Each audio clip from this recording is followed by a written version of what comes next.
Let's do it. Committee will come to order. Thank you all for being here. The committee meets today to receive testimony on the posture of the United States Northern Command and the United States Southern Command. We are joined by General Gregory Guio from the U.S. Northern Command and General Frank Donovan from the U.S. Southern Command.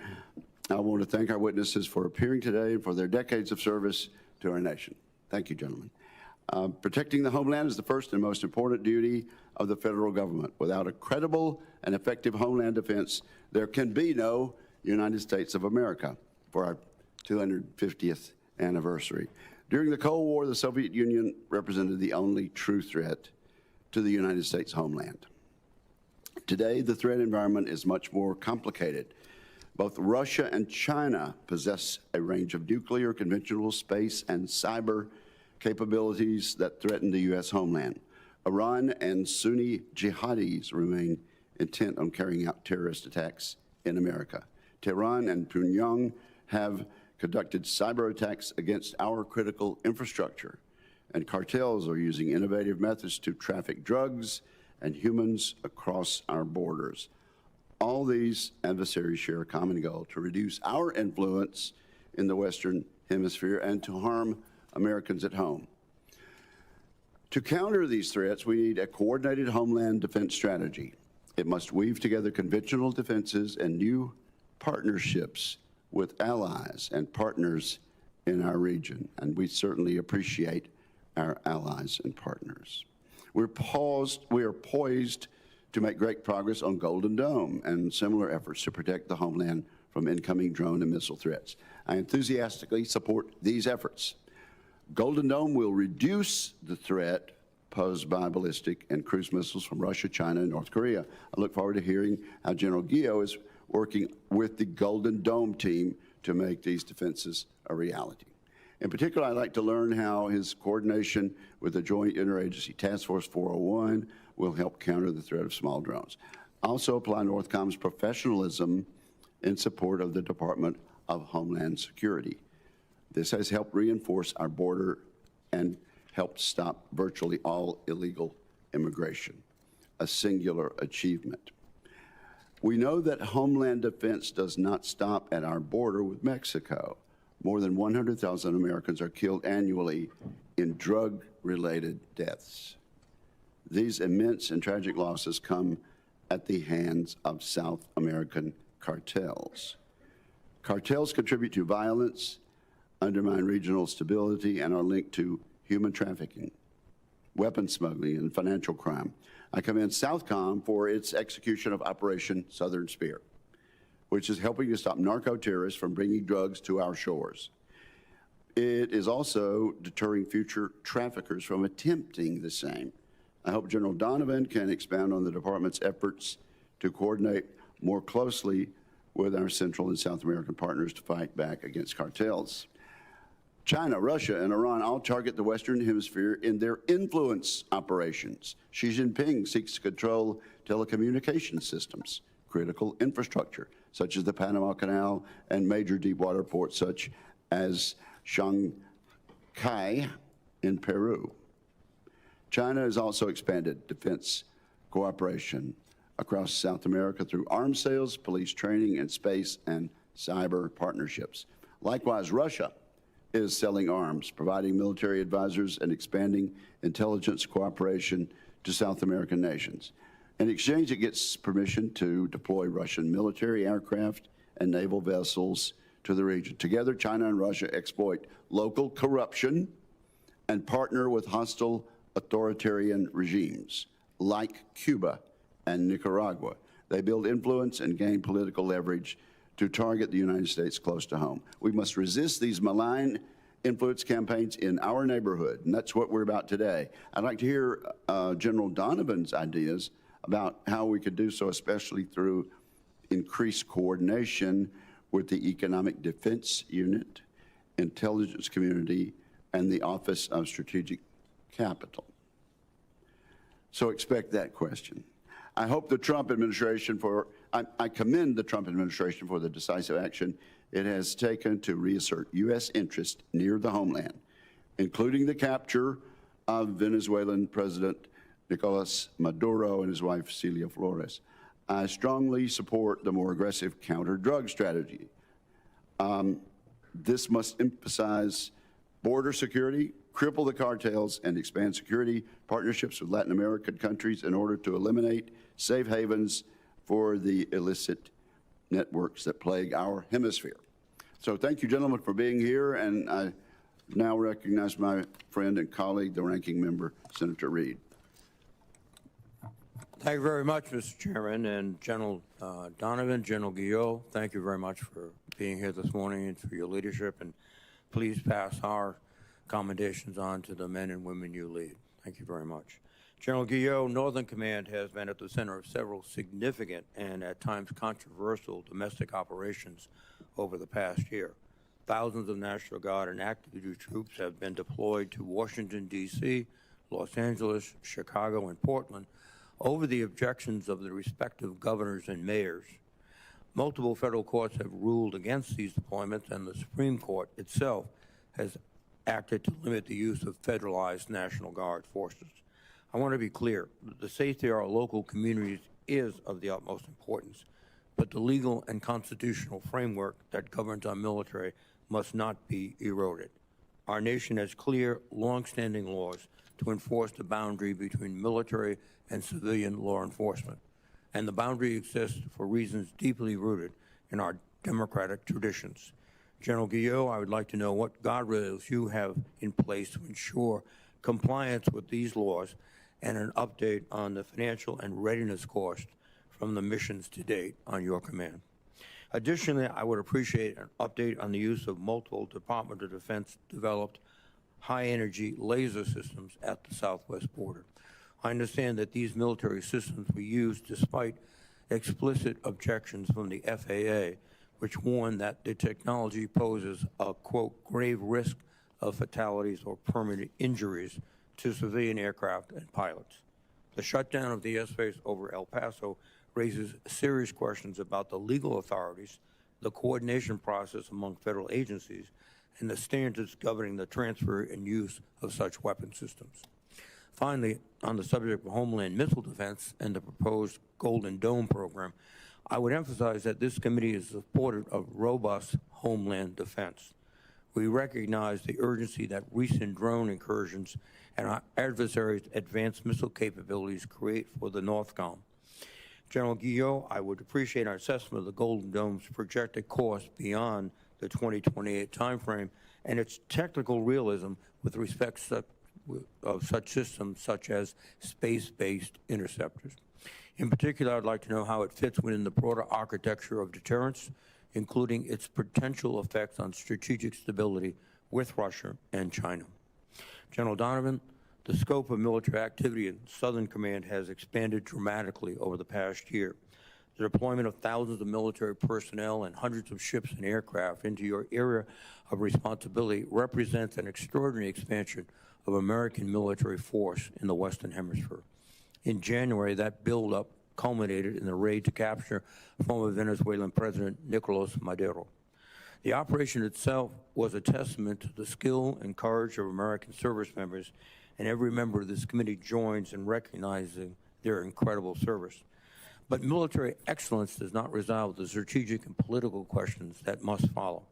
General, I would ask for an update on the current status of our forces in the region, their assigned missions going forward, and any contingency planning for political instability in Venezuela. Additionally, to date, Operation Southern Sphere has resulted in 156 fatalities from 45 airstrikes on suspected narco-trafficking boats. I continue to believe that this operation is strategically misguided and of dubious legality. General Donovan, I would ask you to explain the objective of continuing this operation, given that Maduro is no longer in power, and to provide any measured effects on illicit drug flows into the United States.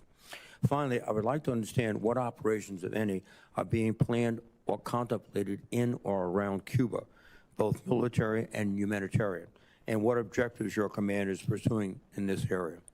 Gentlemen, thank you again for your leadership and for the service of the men and women under your command. and I look forward to your testimonies. Thank you, Mr. Chairman. Thank you, Mr. Ranking Member. General Guio, you are now recognized for your opening statement. Thank you, Chairman Wicker, and good morning to you, Ranking Member Reid, and the distinguished members of this committee. Thank you for the opportunity to appear today alongside General Donovan and represent the dedicated and disciplined men and women of United States Northern Command and North American Aerospace Defense Command. As the strategic environment has grown more complex, NORAD and U.S. Northcom have responded by transforming both commands, executing new missions, and implementing innovative approaches to safeguard North America. Both commands campaign 24/7 to deter adversaries and defend against threats in all domains. Since March of 2025, NORAD intercepted long-range bombers off the coasts of Alaska and Canada 19 times, scrambled fighters 82 times, and committed fighters from airborne patrols 156 times in support of Operation Noble Eagle, protecting the President, Washington, D.C., and national special security events. The commands tracked Russian and Chinese submarines and surface vessels in the approaches to North America and remain ready to defend against ballistic and cruise missile attacks. Our commands remain vigilant, capable, and committed. That commitment is evidenced by the operational units activated over the last year. To secure the U.S. southern border, U.S. Northcom established Joint Task Force Southern Border in March of 2025. Since then, JTF-SB has supported Customs and Border Protection with unique military capabilities in all domains that have helped reduce illegal border activities to historic lows. Those service members are now executing the Southern Border Mission with expanded authorities and within their occupational specialties, which has enhanced readiness and increased re-enlistment rates. U.S. Northcom also established Joint Interagency Task Force Counter-Cartel, a whole-of-government enterprise dedicated to fusing intelligence used to help dismantle cartel networks. And to accelerate our integrated air and missile defense capabilities, U.S. Northcom activated Joint Task Force Gold to serve as the operational arm for the future layered defense systems provided by Golden Dome for America. U.S. Northcom is the department's synchronizer for counter-small UAS activities in the continental U.S. and Alaska. Thanks to the counter-small UAS authorities provided by Congress and policies updated by Secretary Hegseth, the service members along the border defeated 93 UAS that crossed the border and posed a threat to our personnel. Assuring our ability to operate in the high north is a strategic necessity. With the inclusion of Greenland into the U.S. Northcom area of responsibility, we are executing seamless defensive operations across the harsh environment of the Arctic, ensuring we are ready to defend the high north anytime and under all conditions.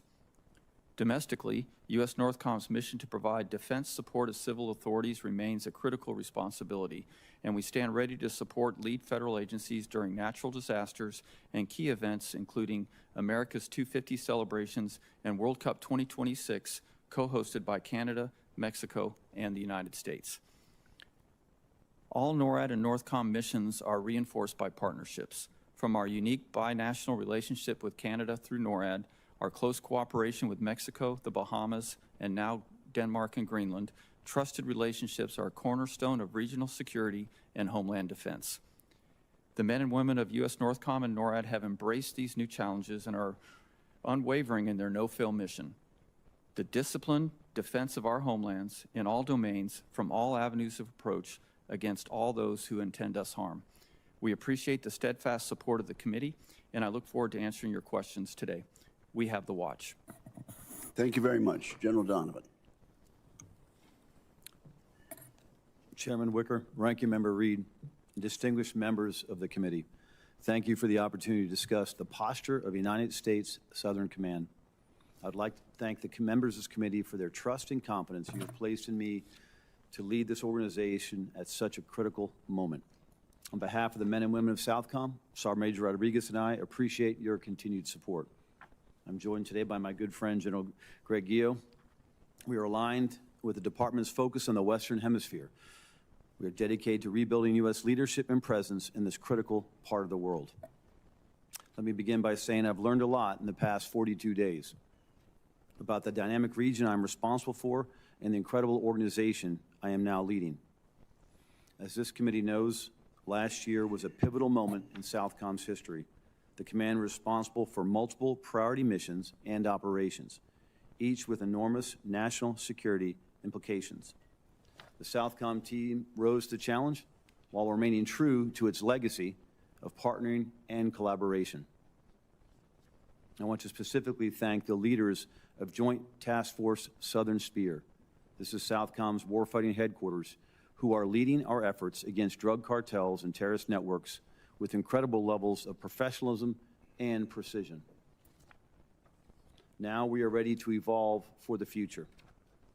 The 2026 National Defense Strategy lays out the threats we face in this hemisphere and Southcom's role in addressing them.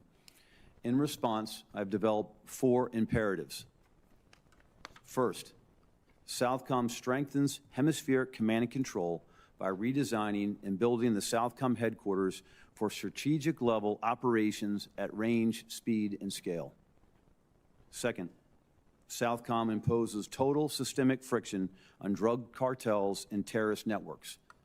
This requires a hemispheric-wide approach led by Southcom and Northcom to help our partners degrade these organizations and reduce the threat they pose to our partners and to our nation. Third, Southcom develops and fields cost-effective, modernized forces tailored for the missions in this hemisphere.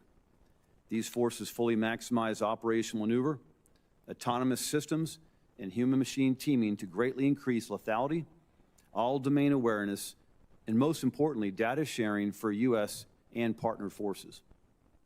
And finally, Southcom denies adversary footholds and undue influence in this hemisphere. That includes their ability to position forces or other capabilities that threaten our homeland or our regional partners and challenge our access to key terrain like the Panama Canal and its approaches. These imperatives and the dynamic security environment we operate in will require the right structures, authorities, and forces to keep pace with mission needs. Southcom is moving out with speed and urgency and stands ready to work with Congress to defend our homeland and our hemisphere. I thank this committee for their unyielding support to U.S. Southern Command and look forward to our discussion this morning. Thank you very much.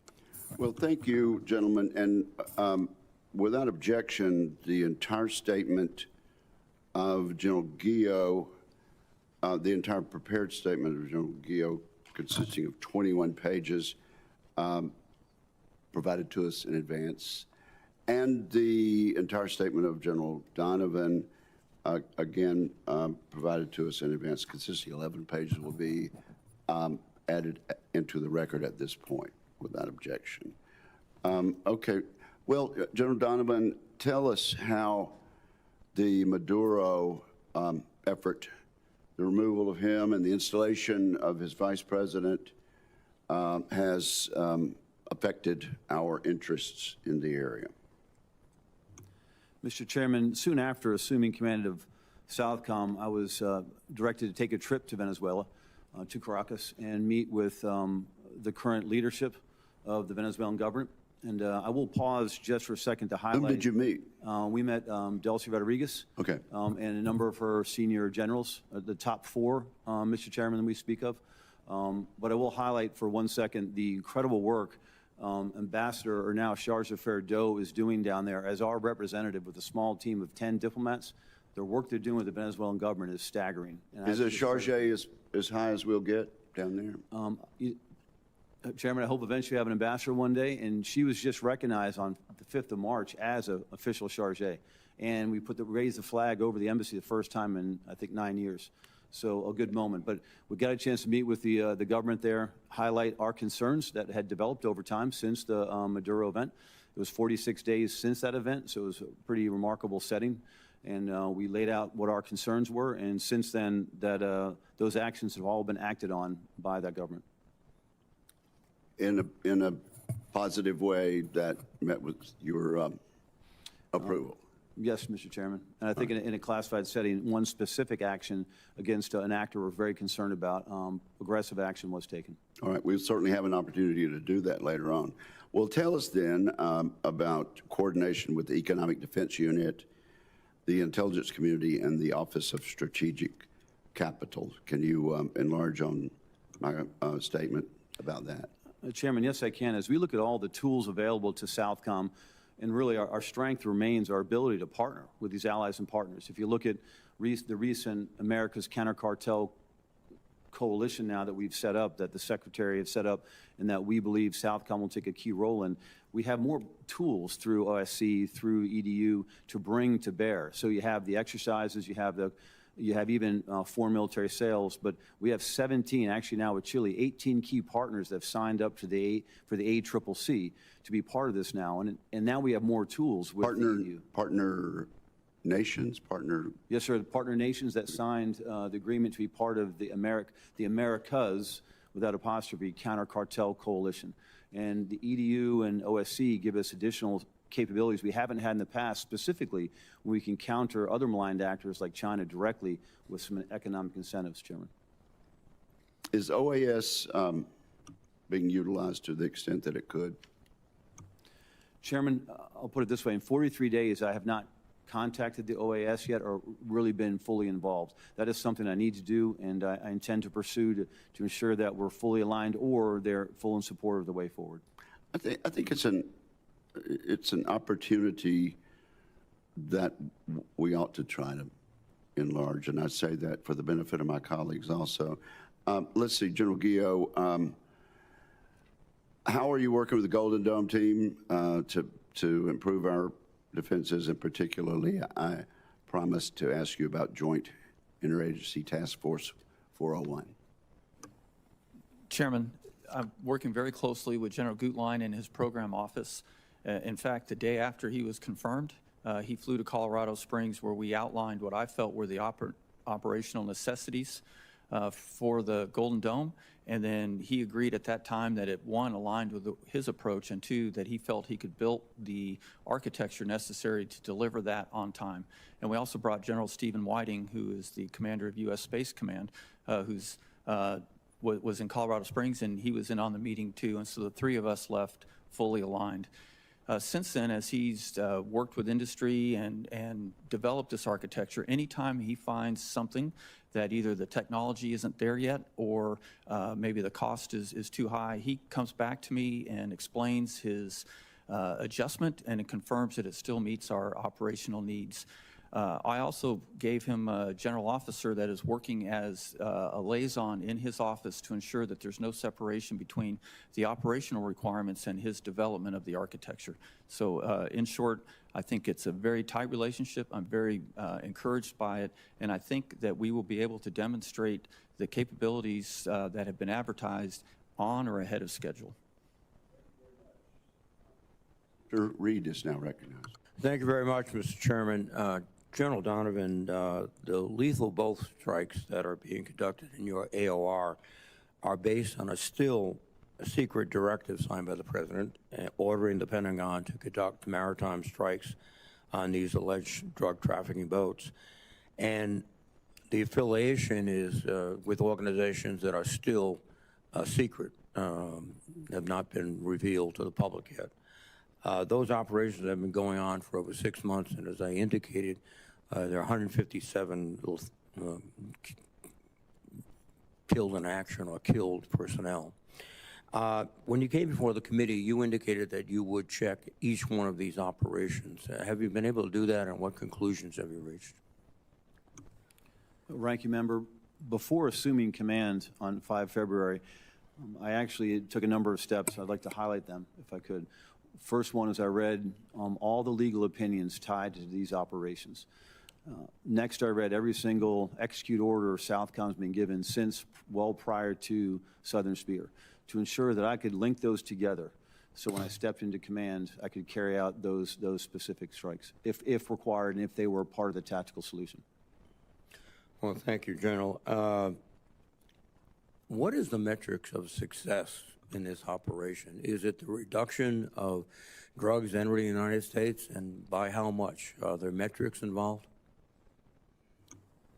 Ranking Member, as I've looked at this over the last 43 days, I cannot stand before you and tell you that there's a percentage drop in American deaths inside the United States, or a number of a certain percentage of drugs reaching the United States. Looking forward, what we're building is an actual campaign against these cartels.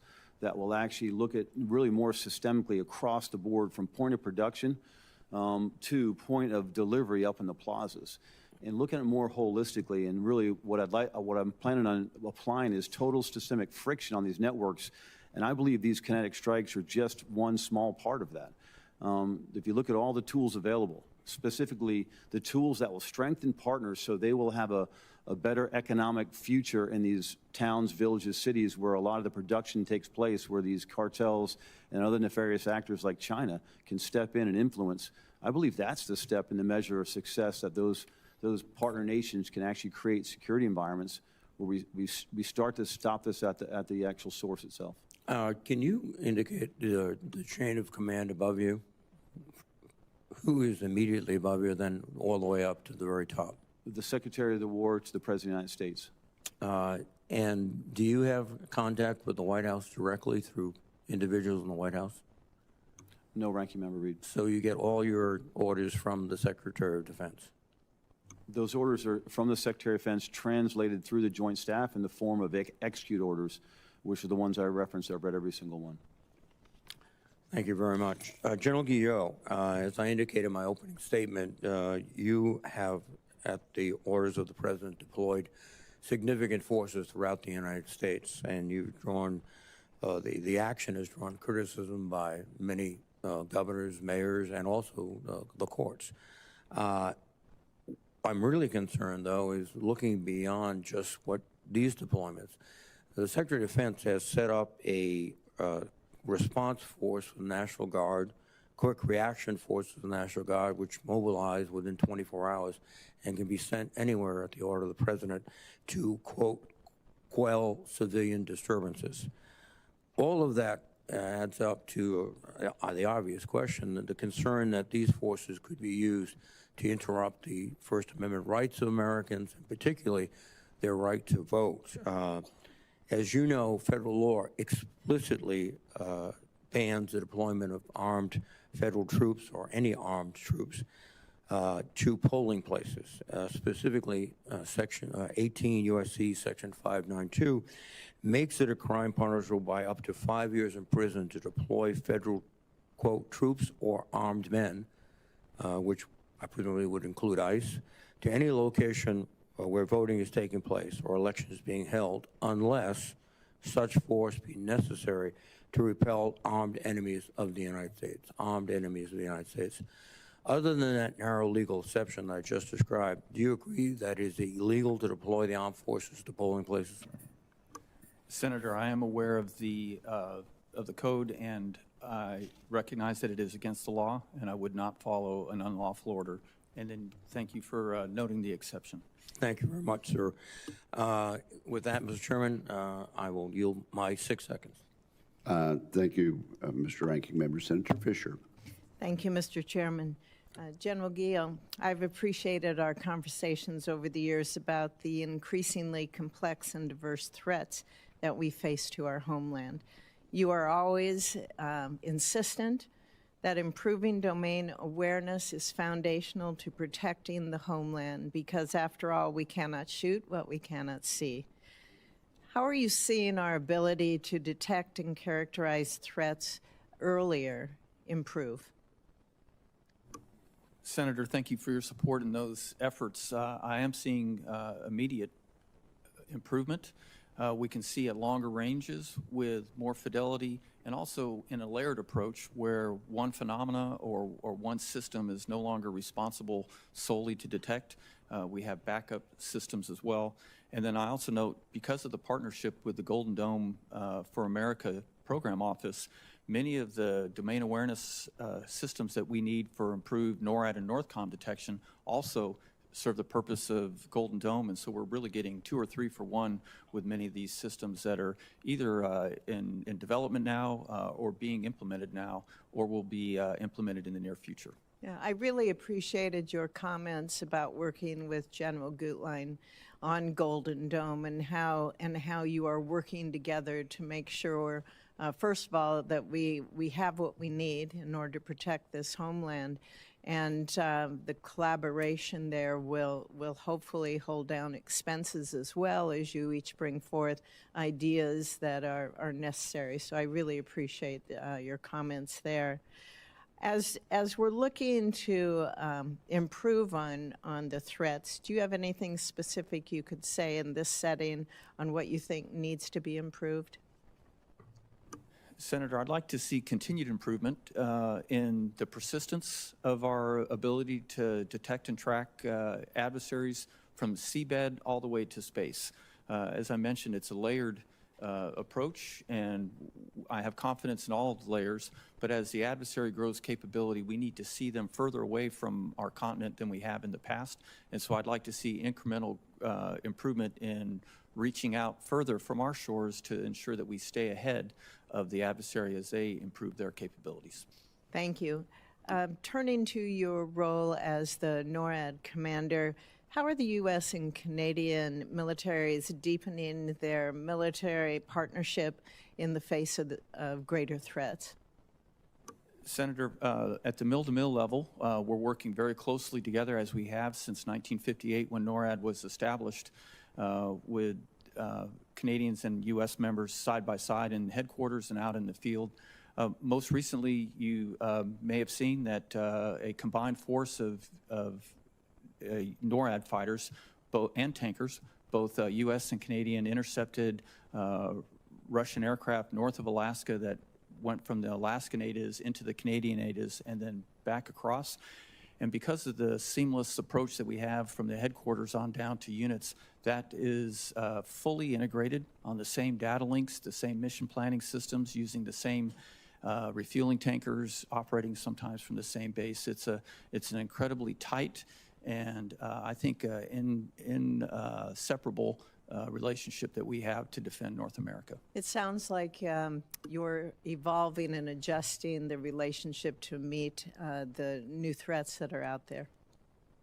Yes, ma'am, we absolutely are, and both of our countries are pursuing NORAD modernization capabilities that will make sure that we can stay ahead, as I mentioned. Thank you. General Donovan, what actions is Southcom taking to increase and leverage partnerships to advance our country's interests in the region? Senator, we've had an opportunity to meet with almost every leader, my equivalent, the MODs or CHODs of the southern countries that we're tied to through the CHOD conference we had with the chairman here in D.C., and then this America's Counter-Cartel Coalition. Their ask is the same thing. They need assistance with domain awareness. And really it's key between air domain awareness, as we believe some of these drug trafficking flows are moving into the airspace again, and maritime domain awareness to look out over the horizon, not only for the cartel efforts, but really the PRC, the Chinese influence, illicit fishing. So really domain awareness is the thing they ask for more than anything else, Senator. To what extent can lessons from the Joint Security Cooperation Group, Panama, how can those be applied to Southcom's relationships to other countries? I think that's an exemplar, Senator, that we're just starting to realize how we could export that to other places in South America, in the Caribbean, and Central America. Okay. Thank you very much. Thank you, Mr. Chairman. Thank you, Senator Fischer. Senator Shaheen. Thank you, Mr. Chairman, and thank you both for being here this morning and for your service to our country. General Donovan, throughout the past fall, this committee was briefed several times on ongoing operations in the Caribbean, as you've heard from Senator Reid. And when we asked point blank about plans to remove Nicolas Maduro from power in Venezuela, we were told, both at the cabinet level and from senior military leaders, that there were no plans to conduct regime change. And yet, come to find out, the military was in the process of conducting rehearsals to remove Nicolas Maduro from power. So, General Donovan, now we're hearing President Trump make several comments about his intent to remove from power the current president of Cuba, to own Cuba. And while both Cuba and Venezuela are repressive regimes, and I don't have any sympathy for their leadership, they pose no immediate threat to the United States. So I'm going to ask you very directly, Are we currently conducting any military rehearsals that involve seizing, occupying, or otherwise asserting control over Cuba? Senator, U.S. Southern Command is not. Thank you. Pardon me? Is any other command that you know of? No, Senator. Thank you. Thank you, Senator Reid. General Guio, U.S. space and satellite tracking infrastructure in Greenland now falls under your area of responsibility, as you pointed out in your testimony. And I noticed in your statement for the record that in addition to the U.S.-Canada relationship through NORAD, you benefit from cooperation with the Danish Armed Forces and with the inclusion of Greenland in your AOR. So can you tell us, has the United States ever made a request of Denmark or Greenland regarding military cooperation that has not been granted or accommodated by the Danish and Greenlandic authorities? No, Senator, we have not. I enjoy a very strong relationship with the Danish Chad, and every request and partnership opportunity has been fulfilled. Thank you. And in your exchange with Senator Fischer, you talked about the efforts underway with Canada on NORAD. Can you speak in a little greater detail to the benefit that Canada provides us as a partner in NORAD? Senator, as I mentioned, they're fully integrated in all of our operations for NORAD. The benefits that I see underway and coming in the future are long-range radar systems that could help detect threats at range, an interest in joining us in satellite detection capabilities, which would give persistence, and then the purchase of advanced fighter aircraft such as the F-35, which would give us lethality to defeat threats further away from our continent. So is it fair to say that we're safer and stronger because of our partnership with Canada? Yes, ma'am, and NORAD for sure. Thank you. As you point out in your testimony, General Guio, drone incursions over the United States pose a real threat to our homeland, especially over critical U.S. military infrastructure. The Ukrainian armed forces have really made progress on both offensive and counter-drone technology and are, as you know, are now assisting with air defense in the Middle East. Can you talk about the lessons that have been learned from the Ukrainian military as you think about developing counter-drone technology? Yes, Senator. And we're very fortunate, as the chairman mentioned, to have JIATA 401, which is a newly established organization that looks at the procurement and development of counter-UAS systems, which can be passed to combatant commands like ours and others. First, I see that it's important to move from a point defense, which counter-UAS in the last few years has been, into more of a regional area because of the longer range and indiscriminate nature with which the adversary has employed these systems. Also, they've helped illuminate that you can't have just one or two different defeat mechanisms. They have to be across multiple mediums, everything from denying satellite guidance all the way to first-person view and everything in between, which means that we have to expand our arsenal in ways that we didn't think 2 or 3 years ago. And to combat drug cartels in Latin America and in Colombia specifically. Are you looking at some of those efforts to address what you're trying to do in Southcom to address cartels and the narcotics trade? Yes, Senator, we are. Colombia, after really decades of playing Colombia, they're a very effective organization, and we still have very strong mill-to-mill ties. And we actually fusion cell in Bogota, so we continue to learn from their successes they're having against the cartels. And what they're learning is from the Ukrainians as well, correct? Absolutely, Senator. Thank you. Thank you, Mr. Chairman. Thank you, Senator Shaheen. Senator Cotton. Thank you, gentlemen, for your appearance and for your service. General Donovan, I want to turn to the question of Cuba. I understand that you may not be actively rehearsing an invasion of Cuba, but surely we have plans to deal with any contingency related to Cuba. I mean, there's a vast cadre, thousands of majors and colonels just sitting around the Pentagon making plans for every possible contingency in the world. It'd be a mass unemployment event if we didn't have plans for every potential crisis around the world. So I want to ask specifically about one potential crisis, given the state of play in Cuba, which has never been able to stand on its own 2 feet. It relied for 30 years on support from Soviet Russia, and then it was wobbly in the 1990s until Chavez's Venezuela came to the rescue and supported it for the last 30 years. Are we prepared for any kind of humanitarian crisis in Cuba, the possible flow of refugees or other civil disorder that may threaten our interests, especially if the decrepit, corrupt Castro regime finally falls or flees? Senator, yes, we are. Southcom, our core task, we have an execute order to be prepared to support DHS in a mass migration event. They would take the lead. We would follow either at sea or primarily ashore or Guantanamo Bay, where we would set up a camp to deal with those migrants or any overflow from any situation in Cuba itself. Otherwise, my other core task is protect the embassy, which we are in contact with the embassy every single day. We had the CDA, the Charge d'Affaires Hammer, in my office about a week ago, and we talked about what he thought was going to happen in Cuba. And so we're very much aligned with the diplomats there. That's my responsibility. In Cuba, the responsibility I have is protecting the base and those families and U.S. Americans living on the eastern part of the island. So all those together, we're constantly watching. If asked to support a humanitarian event, that's what we do actually very well also. We're very strong in logistics, and we could move support and supplies if asked to do so. Okay, thank you. You've been on the job now for a little over a month. What's been your assessment of the state of our infrastructure in Latin America, especially in the Caribbean?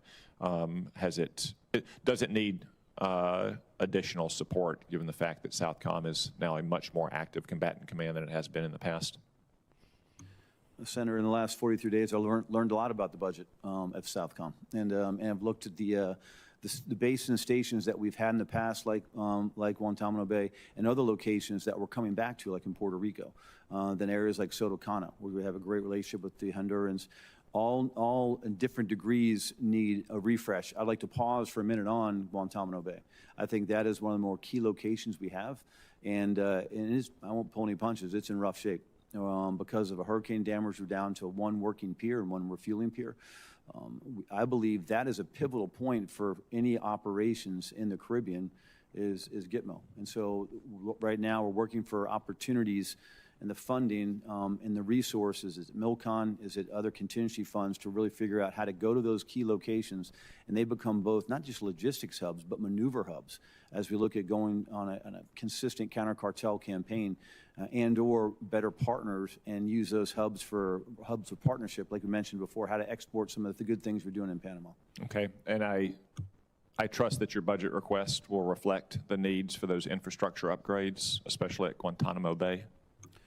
Yes, Senator, and how our budget's structured right now, executive agent is the United States Army, so we're working with the United States Army on looking at that budget structure, and then how do we actually have a budget built over time with the right amount of O&M to actually make improvements and sustain those, not just 1 year shots in the arm, but a sustained budget approach that will actually let us campaign from very effective forward locations. Thank you.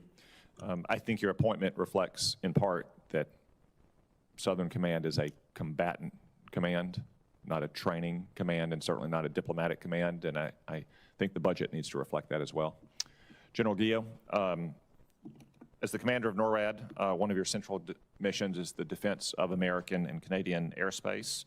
That depends on a robust fighter force, but today's Air Force fleet is the smallest and the oldest it's ever been. The Air Force also struggles with low readiness rates for its fighters. Do you believe that Northcom and NORAD would benefit from an expanded fighter force? Yes, Senator, we would. I would like to see continued modernization of fourth-generation fighter fleet. Frankly, sir, we don't need fifth-gen to defend our borders. Those capabilities are better used overseas where their stealth, air-to-ground weapons, and penetration capability are needed. So revamped and modernized fourth-gen to include F-15EX in select locations would meet all of our requirements. Good. I'm glad you said that. I think we need more fourth-generation fighters as well, like at the F-15EX. And for that matter, they can be pretty useful overseas once those fifth-generation fighters and bombers plow the road and knock out the air defenses as we're seeing right now in Iran. Thank you, gentlemen. General Donovan, how many Americans are at Gitmo right now? You know, Senator, I'm gonna look at my cheat sheet because as I learn the, I do that often. let me get back to you on it. Okay, that's Chairman, fine. I'll let you know. I know what we were prepared for if migrants come in. I don't have the base structure and what we have down there right now. Okay. Are the Russians resupplying Cuba now, and how much of a game changer is that, or would that be? Chairman, we haven't seen an active resupply of Russians coming to the aid of Cuba from a military I saw a perspective. news article about that. What we're tracking right now is one destroyer with an accompanying oiler, a replenishment ship heading towards Cuba on a port call. I believe that oiler is just supporting that ship moving there. I don't think it's going to deliver any. If it did, it wouldn't have the impact at scale. So that's the only event I'm tracking, Chairman. Thank you. Senator Blumenthal. Thanks, Mr. Chairman. Thank you both for your service and to your families. General Donovan, to your wife, and I understand your 2 children are Marines. Thank them as well for their service. There have been reports of a request by the Pentagon for $200 billion supplemental. It seems to me that a supplemental to support a war that the President has never asked Congress to approve as constitutionally required without a clear statement of objectives or strategy, disclosure of accurate information about the cost of the war or public hearings with relevant officials would make it a non-starter at this point. And it's added to a $1.5 trillion Department of Defense FY27 request and could be misinterpreted or spun as congressional approval for the war. Are you aware of the requests made by the Department of Defense, Department of War, for $200 billion supplemental? Either of you. Senator, I read it in the news this morning. General? Senator, I'm in the same position as General Donovan. Thank you. You've been asked, General Donovan, about plans and rehearsals for Cuba. Are you aware of any plans to aid non-governmental groups, exile groups, or any other groups in potentially action within Cuba to overthrow this government or to take over if there is an overthrow? No, Senator. And are you aware of any contingency plans to put American troops in Cuba if there is unrest there that threatens Americans who are there now? Senator, that situation, if it developed a physical security threat to the U.S. Embassy or the base at Gitmo, we would put U.S. troops to defend U.S. American lives. Thank you. As Senator Shaheen has said, I have no sympathy for the repressive regime there, which has caused deaths and economic turmoil, but I think we should be informed about any such plans if they are made. Would you agree? Yes, Senator. Thank you. In terms of the seizure of boats emanating from Venezuela, are those operations continuing, General Donovan?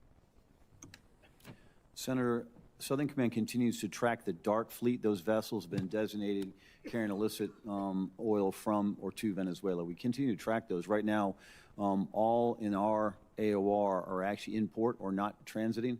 There have been a number of engagements called Maritime Interception operations. Some have happened in Southcom. One has happened in EUCOM in the middle of the Atlantic, and one's happened also in Indo-PACOM in the Indian Ocean. So we continue to track those illicit shipping, and when directed, we can conduct interception operations. To what extent are other nations in the hemisphere aiding the United States in those operations? Senator, I do not know if we're getting direct aid in the sense of a tactical action. It is all U.S. U.S. Personnel involved, led by law enforcement, the Coast Guard, but I am not aware of other, unless it's intel or information sharing, we depend on partners, but no other direct support. I will tell you that we, part of our trip to Venezuela was to put pressure on that government to let us board 2 of the ships that they have in port, Pierside in Caracas. They executed the boarding and determined for us to determine what was actually on board. During your nomination hearings, I asked you whether you supported releasing various Office of Legal Counsel opinions. I think there are at least 2 of them, which right now are classified. You deferred to the policy and legal advisors in the Office of the Secretary. Now that you're confirmed, I'll ask you again, do you believe that the American people should have available or have access to those opinions that are the legal basis for the administration carrying out the strikes? Senator, the department has kept the information release authority. I'm just carrying out the assigned tasks. Thank you. My time has expired. Thank you, Mr. Chairman. Thank you, Senator Blumenthal. Senator Ernst. Thank you, Mr. Chair, and thank you, gentlemen, and your teams as well for your exceptional service to our nation. General Guio, I'll start with you, sir. I want to start by highlighting the 185th Air Refueling Wing in Sioux City, Iowa, which plays a critical role in supporting both global operations and homeland defense missions. Our airmen are operating the KC-135 tankers, and they do an exceptional job. That mission provides essential air refueling, which enables everything from strategic bomber operations to fighter alert missions and rapid response here at home.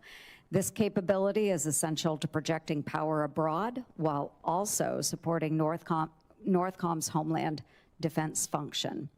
Ensuring the Sioux City runway renovations are completed is critical to sustaining this tanker mission and maintaining the Air National Guard's ability to support combatant command operations overseas and contingency response in the United States.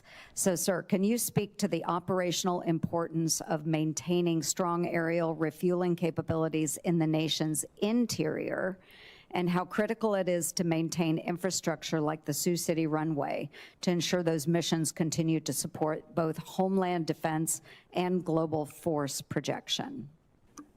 Yes, Senator, I absolutely can. But first, I'd say you mentioned the Air National Guard, the National Guard as a whole, and the success of the NORAD and Northcom mission starts and stops with our relationship with the Air National Guard and the National Guard, to include that of Iowa. Regarding refuelers, that's our lifeline. We rely on some very incredible and incredibly capable fighter aircraft, but the range and duration is limited, especially when you're defending a vast homeland like the United States. And so with every launch of an alert fighter that seems to get more attention, there's a launch of 1 or 2 tankers to make sure that they can stay on station and flexible and mobile to meet the threat wherever it is. We could not do our job without the air refueling tankers. Thank you. I appreciate that. And with that, I'm going to yield back my time, Mr. Chair. Thank you. Thank you very much. We now have Senator Hirono. Thank you very much, Mr. Chairman. The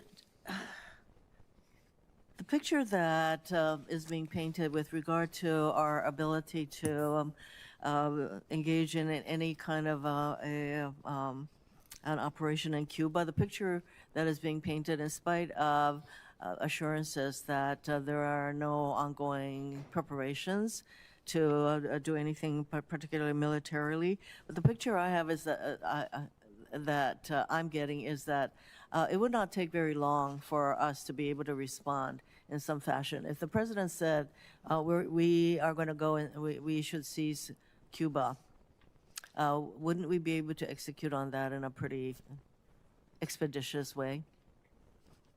General Donovan? Senator, since we do not have that plan, that we have a number of tasks for Cuba, but since we have not We're not executing any rehearsals for that plan, the number of forces required. We have general ideas, but the focus right now is purely on securing Guantanamo Bay and the U.S. Embassy to protect American personnel. That is the only facts and figures and planning we have underway at this time. How long would it take for, if the president gave an order to seize Cuba, because it's a pretty unstable situation there now, how long would it take for you to be able to execute on that order? Senator, I'd have to go through a planning process with the Southcom team to determine what are the actual objectives of the operation, to determine what size force would be required. But again, we are currently not executing that planning at this time. Well, the picture I'm painting, and I don't want to get into an argument with you about this, General, but I do think that you're already there, and therefore you're paying attention to what's going on there. It doesn't seem as though it would take very long for us to execute any kind of a plan there. Southern Command has previously worked with USAID on humanitarian aid to Cuba, and now that this aid has been cut, has that not really made the humanitarian aspects of what you're doing with regard to Cuba more difficult? Secretary, as the U.S. State Department is restructured in those elements that were USAID in the past, actually, I've asked a lot of questions about this because I grew up for 37 years, have operated with state and USAID across the globe. There are other entities that have taken up those roles inside of the State Department, and now we are connected to them on the aid front, in many ways similar, both in disaster relief and in planning. So we have some of the similar capabilities, just not the name, and we are learning how to actually work together in the new structure from the State Department. General, based on the questions from a number of the members of this committee, you can see that there are definitely expressed concerns about what might be in the president's mind with regard to Cuba.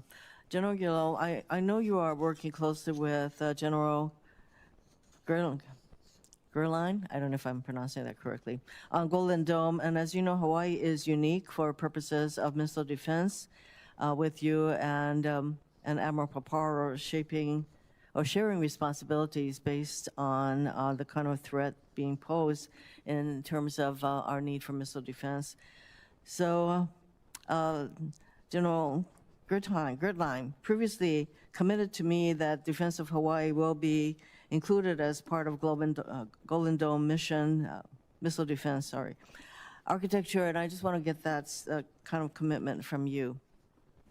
Senator, absolutely. The defense of Hawaii from ballistic missiles is a responsibility of U.S. Northern Command, and from the very inception of our planning for Golden Dome with General Gutlein, it has included the ability to protect those islands from ballistic missile defense. And to your comment, ma'am, on the cooperation with Admiral Paparo, since it's a shared defense of Hawaii between our two commands, we've combined our main exercises, Northern Edge and Arctic Edge, to ensure that it is seamless protection. Thank you. That's reassuring. General Donovan, in light of what happened with the strike on the school in Iran, there is a concern that we ought to be doing everything we can to mitigate harm to civilians. So during your confirmation hearing, I raised concerns about reports that Southcom lacked a functioning mechanism to receive civilian casualty reports, and that Southcom civilian harm mitigation staff have been cut from 4 personnel to a single contractor. You had not assumed your responsibility at that point, and I'd like to hear what steps Southcom has taken to address the issue of mitigating civilian harm in any of your actions. Senator, yes, and I did. That's one of the first things I did to look at our program for not only planning but response to operations. And what I found, as you mentioned, 4 positions. We had 4 positions. 1 I'm paying for out of my own budget to ensure that I do have that capability built as a separate entity.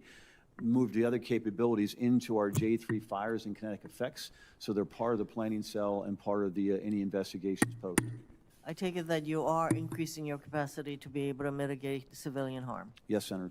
Thank you. Thank you, Senator Hirono. Senator King. Thank you, Mr. Chairman. General Guio, I want to follow up a little bit on Senator Shaheen's questions with regard to discussions, consultations, negotiations with Denmark and Greenland with regard to additional security assets in Greenland. Number one, are those discussions taking place? And number two, are they productive? And number three, are you meeting any resistance to establishing additional security assets in Greenland? Senator, we are pursuing with Denmark expansion on the defense areas which are allowed under the 1951 agreement. And we've The 1951 agreement is quite comprehensive. Yes, sir, it It's is. not really, we don't really need a new treaty. It's very comprehensive, and it's frankly very favorable to our operations or potential operations in Greenland. And so, working with the Department of State, we have 3 areas that we would like to negotiate with Denmark and Greenland to see if we could expand the defense areas from Patufic, where we are now, into these other areas, which would help our Homeland Defense mission. And my final question is, are you meeting any resistance? Are they being cooperative and receptive to these discussions? Senator, very cooperative with both Greenland and Denmark, and very eager to discuss ways to move forward to improve our defense capabilities. Let me expand the vision a little bit to the Arctic. Do we have sufficient assets in the Arctic? I'm worried about, for example, a lack of a port, deepwater port facility on the Arctic Ocean, whether or not we have, well, I'm sort of almost laughing because of our lack of icebreakers. We have about 1.5 icebreakers. The Russians have 40. What are our gaps in the Arctic in terms of our ability? Because the Russians are building up their assets on the Arctic side very extensively. Senator, our challenges in the Arctic start with what you mentioned, ports and the ability to navigate freely through the harsh conditions of the Arctic, both in maritime, land, and air. So I'm working with our department and others to try to develop more ports, more airfields, which leads to more options for our secretary and for the president should we need them up in the Arctic. And that is from Alaska all the way across through Canada and into Greenland. Final question on this area. One of your principal responsibilities is sensing, is knowing what's coming, domain awareness. My concern is that a lot of our doctrine and technology, frankly, is geared toward yesterday's threats. We're not going to have time if a hypersonic is coming from somewhere in Siberia or somewhere in the northern Pacific. Are we extending our sensor sense further off the coast of Alaska, for example, so that we have more time to assess the risk and to try to defeat it? It's a big difference between an ICBM when you have 20 or 30 minutes and a hypersonic is coming at 100 feet off the water at 6,000 miles an hour. Can we detect that hypersonic right now? Senator, we have the ability to detect the hypersonics now, but I agree with you that we need to get better and see further so we have more decision space, and that would require us to move from one phenomenology into multiple. We have to have space, ground, surface, and undersea capability to detect all of those threats from further away. Well, as you know, we're moving into the defense bill season here at this committee. Please let us know what's necessary in that area so that we can be sure that we address it in the defense bill that's coming up in several months. Thank you, Senator. Amen. General Donovan, are the Southcom countries cooperating on this anti-drug mission? In other words, are the governments our partners? Are they standing aside? Are they corrupted by the cartels? What's the level of cooperation from the other countries in the region?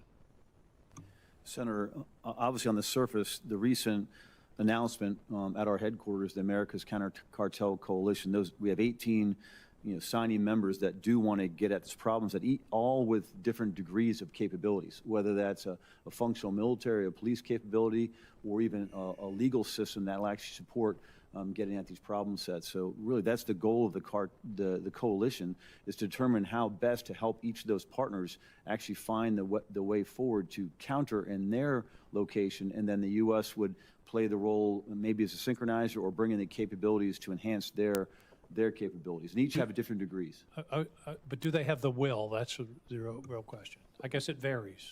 It varies, but Senator, I've been from that CHOD conference here in D.C. and then the ACCC we had in our headquarters. I believe they do have the will, and they're looking to follow and really execute operations that could again range from local security and improving the lives of their citizens all the way to offensive options if required. Thank you. Thank you, Mr. Chairman. I have a couple more questions. I can follow up after the next. Yes. Thank you. We will take another round. Senator Slotkin. Thank you. Thanks to both of you for being here. General Guio, I was in the Homeland Security hearing yesterday for the incoming Secretary of Homeland Security talking about what he would do if asked to put armed ICE agents at polling locations. And so could you just state for us very clearly, do you believe that it is legal to put uniformed military, active duty, at polling locations or any other parts of the voting process, ballot, centers, for political purposes? Senator, it is strictly illegal to do what you described, putting military at a polling place, unless as Senator Reid mentioned, the exception for countering an armed rebellion. Right. There is an exception for countering an armed force, an armed rebellion. We didn't need uniformed military at our polls during World War II, after Pearl Harbor, in Korea, during Vietnam, during the riots in the 60s, and after 9/11 when we had been attacked on our soil. So, and yesterday the Director of National Intelligence mentioned no mention in the worldwide threat briefing of any threats to our elections. So are you aware of any threats that meet the definition of armed force, countering the United States that would require you to consider deploying to the polls? Senator, I'm not aware of any threats at this time. And if you were asked to move uniformed military into polling locations without any credible threat reporting of an armed force countering the United States, would you send those forces in? Ma'am, I recognize that that's against the law, and I would not follow an unlawful order. Thank you. That hits my ears in an important way, since I made a 90-second video with Senator Kelly. That said the uniformed military has a requirement to refuse illegal orders, and because of that, they attempted to criminally indict us in front of a grand jury for sedition. So I appreciate the ease with which you say just what should be a very standard thing, what I know you all learn in sort of basic training. Let me turn to a very different issue, and that's artificial intelligence. There's been a bunch of talk lately about the use of artificial intelligence in military targeting, in the kill chain, and sort of the decisions on life and death. And there's also been discussion about domestic surveillance, right? Do you agree that it is illegal for the Department of Defense to surveil the American people unless individual Americans have proven a threat to U.S. security? Yes, Senator, that falls under the intel oversight, and I'm very aware, and we follow all of those rules. Yeah. And I think, we never want our military, we don't want anyone to be questioning that our military is looking at, Americans as a topic to surveil. So do you believe that we should have restrictions in place that would just say for everybody, for the AI companies, for any future or current Secretary of Defense, that you cannot use artificial intelligence for mass surveillance of American citizens? Senator, doing so would violate the intel oversight rules that I mentioned, and so I support the rules that are in place. Great. And what about having a human being in the loop on decisions of life and death, of targeting? I think about nuclear weapons, right? Right now, there's no law saying that you couldn't have artificial intelligence and sort of an autonomous system make decisions on the deployment of nuclear weapons. What do you think about having a human being in the decision tree on the use of lethal force? Senator, having a human being on the loop in all decisions, I think, is important. Some more than others, obviously, and every use of artificial intelligence that we use in our command does have humans at the appropriate places on the loop to make sure that we are making the right decision with the right information. Yeah, well, I think, Mr. Chairman, this is an issue that we should, on a bipartisan basis, take up in the committee for this NDAA, because I think, we shouldn't be leaving decision-making up to any private company or any one Secretary of Defense or administration. We need to do our job and put some rules of the road in place. So look forward to discussing that this year's NDAA. Thank you. Senator Budd. Thank you, Chairman. Thank you all for being here. It's good to see you both. So, General Donovan, in your short time in the seat, how have you seen Special Operations Forces contributing to countering the expanding influence of China, Russia, and other adversaries in the Western Hemisphere? Senator, thank you. The role of Special Operations Forces, I think we all believe that their role is direct action and what we see maybe in the movies. The reality is irregular warfare and irregular warfare options are the strength of Special Operations Forces. So in Southcom, when we see those activities by PRC or Russia, China, Russia, or other actors, it is always the Special Forces that really set the conditions to determine what comes next. They're very agile, mature, and we can put them in locations where either in a low visibility or an overt capability working with partners directly, they're really our best first tool to assess the situation and determine the way ahead. Thank you for that. Let's talk for a minute about soft integration with Ecuador, if you will. So I saw that Ecuadorian and U.S. military forces completed a successful operation against terrorist organizations on March 3rd. So what are some of the success stories of this operation and any lessons learned for the broader region?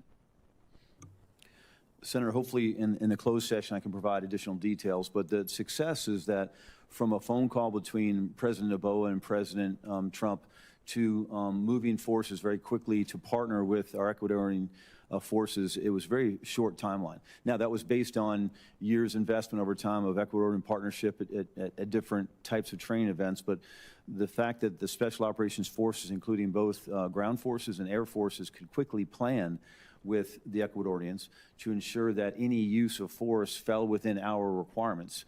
Very impressed on how, again, the Ecuadorians operated on both those operations. And in a short period of time, very professional planning, and I took part in both, observing both, and I thought very professional execution. General, what's your assessment on their willingness in Ecuador and their capability to take a greater role in contributing to regional security there? And then what are some other countries in Southcom that are also leading the way? I would say Ecuador is a primary focus. We just recently established, Senator, an Ecuador fusion cell and with the Ecuadorian Minister of Defense, because they're leading the way, very similar to the fusion cell we have in Colombia, the one that's in Mexico City right now. There's different fusion cells in the region. The other nation that is really is stepping forward is Paraguay. Recently signed a SOFA agreement with the United States, which status of force agreement, which allows us to operate much more closely together. And there's some great opportunities there with air domain awareness. We have FMS sales of radars coming down to increase the air domain awareness. So Paraguay is another recent kind of a leader. But I will tell you, the America's counter-coalition, that is a counter-cartel coalition with 18 members right now, all seem to have different degrees of desire to move forward very quickly. So I think we have a number of partners moving forward at this time. I appreciate that. General Guio, it's good to see you. I saw that Northcom and NORAD just wrapped up Exercise Arctic Edge last week. So tell us about some of the key lessons learned from the exercise in terms of Northcom's priorities, and are there areas that you need any congressional support with regarding that? Senator, Arctic Edge this year, I deliberately moved from the, quote, warm months in Alaska into the harsher conditions to ensure that we had the ability to generate forces and execute in the harshest conditions. And so we learned some lessons about that. The forces that are stationed in Alaska are very good at that, but as we brought forces in from the outside, we see that they need to make sure they have the right equipment, right viscosity of oil in their generators, and the right procedures to operate on the flight line to generate, launch, and receive and repair aircraft. The operational focus was on cruise missile defense, and so we brought out some cruise missile replicators that gave us a lot of insights on how we would defend that critical landscape and others from the cruise missile threat. So it's a very, very profitable exercise for us. What did we learn? Fourth generation fighter aircraft, such as the ones that we have in Alaska, are very important. And with the cruise missile threat, having aircraft like the F-15E or the F-15EX, which has longer range, longer duration, and more missiles on board to defeat that threat, would be critical in the future. Just quickly, thank you, General. So I saw that Arctic Edge also was trilateral with the Canadians and the Danes. Why is Greenland important for our national security, and what was cooperation with the Danes like? Senator, very briefly, it's because we spent a lot of time looking at our 10 o'clock approach through Alaska and our 12 o'clock approach through Canada. Having full cooperation on the 2 o'clock approach through Greenland with Denmark is essential. The cooperation and the participation by the Danes in special operations as well as in fighters was outstanding. Thank you. Thank you very much, Senator Kelly. Thank you, Mr. Chairman. General Donovan, I want to start with Operation Southern Spear and the continued use of maritime strikes. As of March 9th, the Joint Task Force Southern Spear has reportedly conducted, I think, about 45 boat strikes, resulting in the deaths of approximately 156 people. That's a significant number of strikes and casualties in what is fundamentally a counter-trafficking mission, not a traditional armed conflict. These operations raise serious concerns and questions about effectiveness and a strategic outcome. I want to understand the strategic rationale here. These repeated boat strikes suggest a tactical approach that may be generating headlines, but it's far less clear that they are producing durable security outcomes. To me, this operation looks like a cycle of reactive strikes with limited long-term impact. So, General, what evidence do you have that this campaign is actually degrading cartel operations rather than simply destroying some low-level assets, boats, and killing some people and displacing some trafficking routes?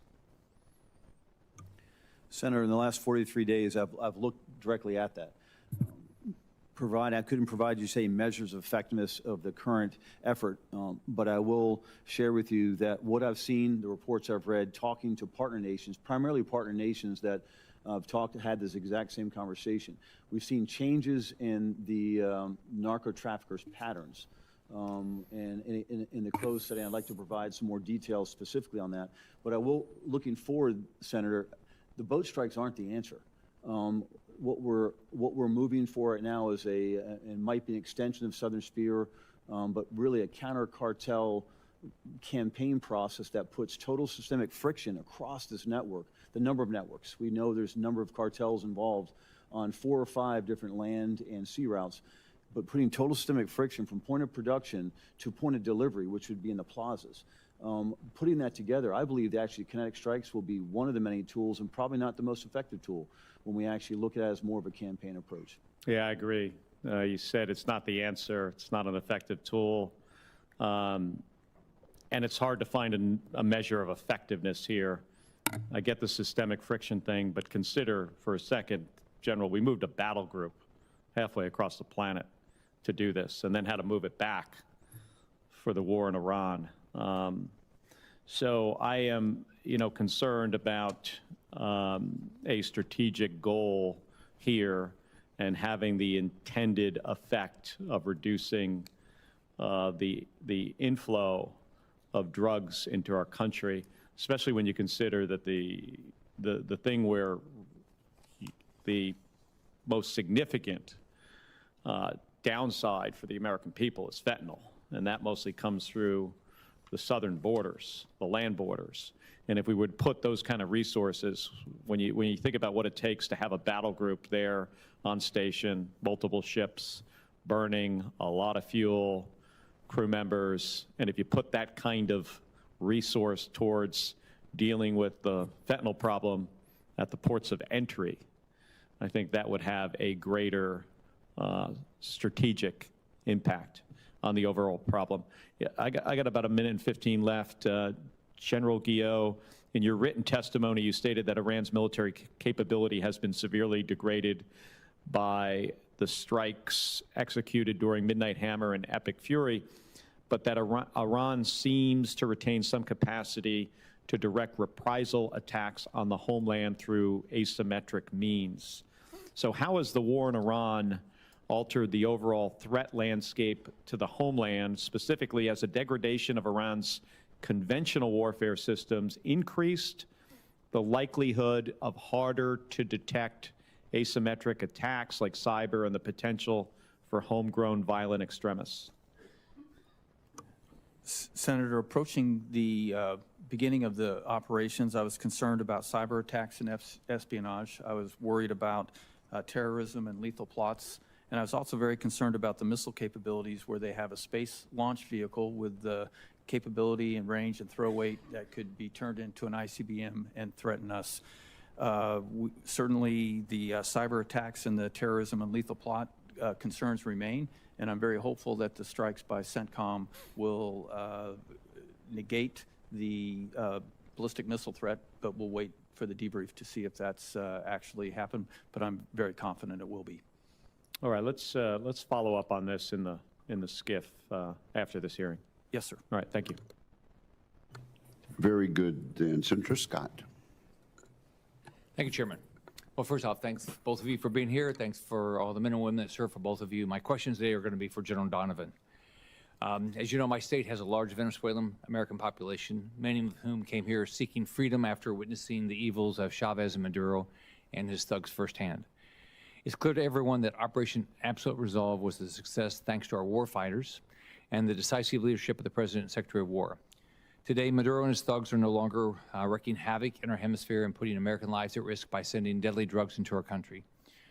General Donovan, while I know you could spend a lot of time outlining just how crucial every person and unit's contribution was to the operation's success, could you specifically talk about the 22nd Marine Expeditionary Unit and what they did and their success? Senator, thank you. And when I talk about the 22nd Marine Expeditionary Unit, you have to also talk about the amphibious ready group that they ride on, because that team is an incredible, synchronized joint force that is still on task today at 12 nautical miles off the coast of Venezuela. And this was key in the visit. I think I told you, Senator, I traveled to Caracas to meet with that government and our amazing Sheriff's Affairs there. Their safety and security is based on that amphibious platform, those Marines and sailors, 12 nautical miles off the coast, with that quick reaction force, but also with a Roll 2 Plus surgical suite, 4 ORs, operating tables, ready to respond. That's the only capability we have in the entire region until we get back to Gitmo, where we have a naval-based hospital that doesn't have similar surgical capabilities. So that Marine Expeditionary Unit, and then I will tell you with a bit of pride, just on about 4 days ago, we got our first picture of the flag being raised over the embassy, and when we recognized it as a U.S. embassy again, and those were Marines and soft teammates around the flag with their ambassador, with their diplomat, the CDA, putting that flag up. That's what the MU continues to do today. Moving forward, how do you assess the importance of maintaining a continuous amphibious readiness group presence in Southcom? As we look at Senator, all the capabilities that were brought to Southcom for Operation Absolute Resolve and other activities, the Carrier Strike Group that we mentioned before with Senator Kelly, incredible capabilities, but there's a whole joint force from very clandestine, low observable aircraft to high-end destroyer systems, Aegis-class cruisers. The reality is the ARG-MU itself, sustaining that capability in Southcom is important, because alone by itself, as it operates as a 3-ship group, I call it the Swiss Army knife of the joint force. It can do just about everything. And as far as a economy of force, it can deliver relief supplies or can deliver kinetic strike if it had to. It's the most effective tool we have. The reality is we don't have enough, and that's a challenge that we. In the 90s, we had what was called heel-to-toe ARG-MU deployments. When one went out, one came back. We've dropped our numbers of available ships, and so we can't do that. We are looking at alternatives that we want to use other platforms like the littoral combat ship and maybe the expeditionary support base, other combinations that would be less than what an ARG-MU brings to Southcom. What are the risks you'll encounter if you don't have the assets? if we don't have those assets, and I think about I think my most important role is to obviously achieve the mission, but take care of our joint force team members. If we don't have that surgical suite, if we don't have the long-range flights for whether it's a kinetic strike or a logistics transport, we just can't operate. It goes back to also looking at our bases in the region that hadn't received a whole lot of upkeep over the last decades. And whether that's, again, reopening and taking part in operations in Puerto Rico. And the Puerto Rican government has been amazing. The Puerto Rican National Guard has been the backbone of a lot of operations. But are we going to stay? If we are we going to invest? The same thing in Guantanamo Bay and other locations like Southcom, Honduras. Great relationships, great support. But are we up to speed to be able to operate without those key heavier assets? And that's what we're looking at right now, Senator. Can you talk about the importance of Homestead Air Force Base? We believe Homestead is, I believe, its key location, especially for high wing, if we have big wing autonomous ISR type platforms, specifically as we look at really bringing that machine-human teaming with what we could launch there and sustain over, especially the Caribbean, would be key to any our plans to really develop almost an autonomous maritime domain awareness and really go seabed to space. But I think Homestead plays a key role in that. Thanks, both of you, and the people you work with.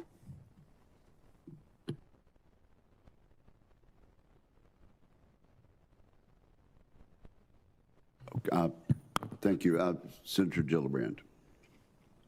Thank you, Mr. Chairman. I still have grave concerns about how the targeting was done, how the choice of the first Iran attack that hit a girls' school took place.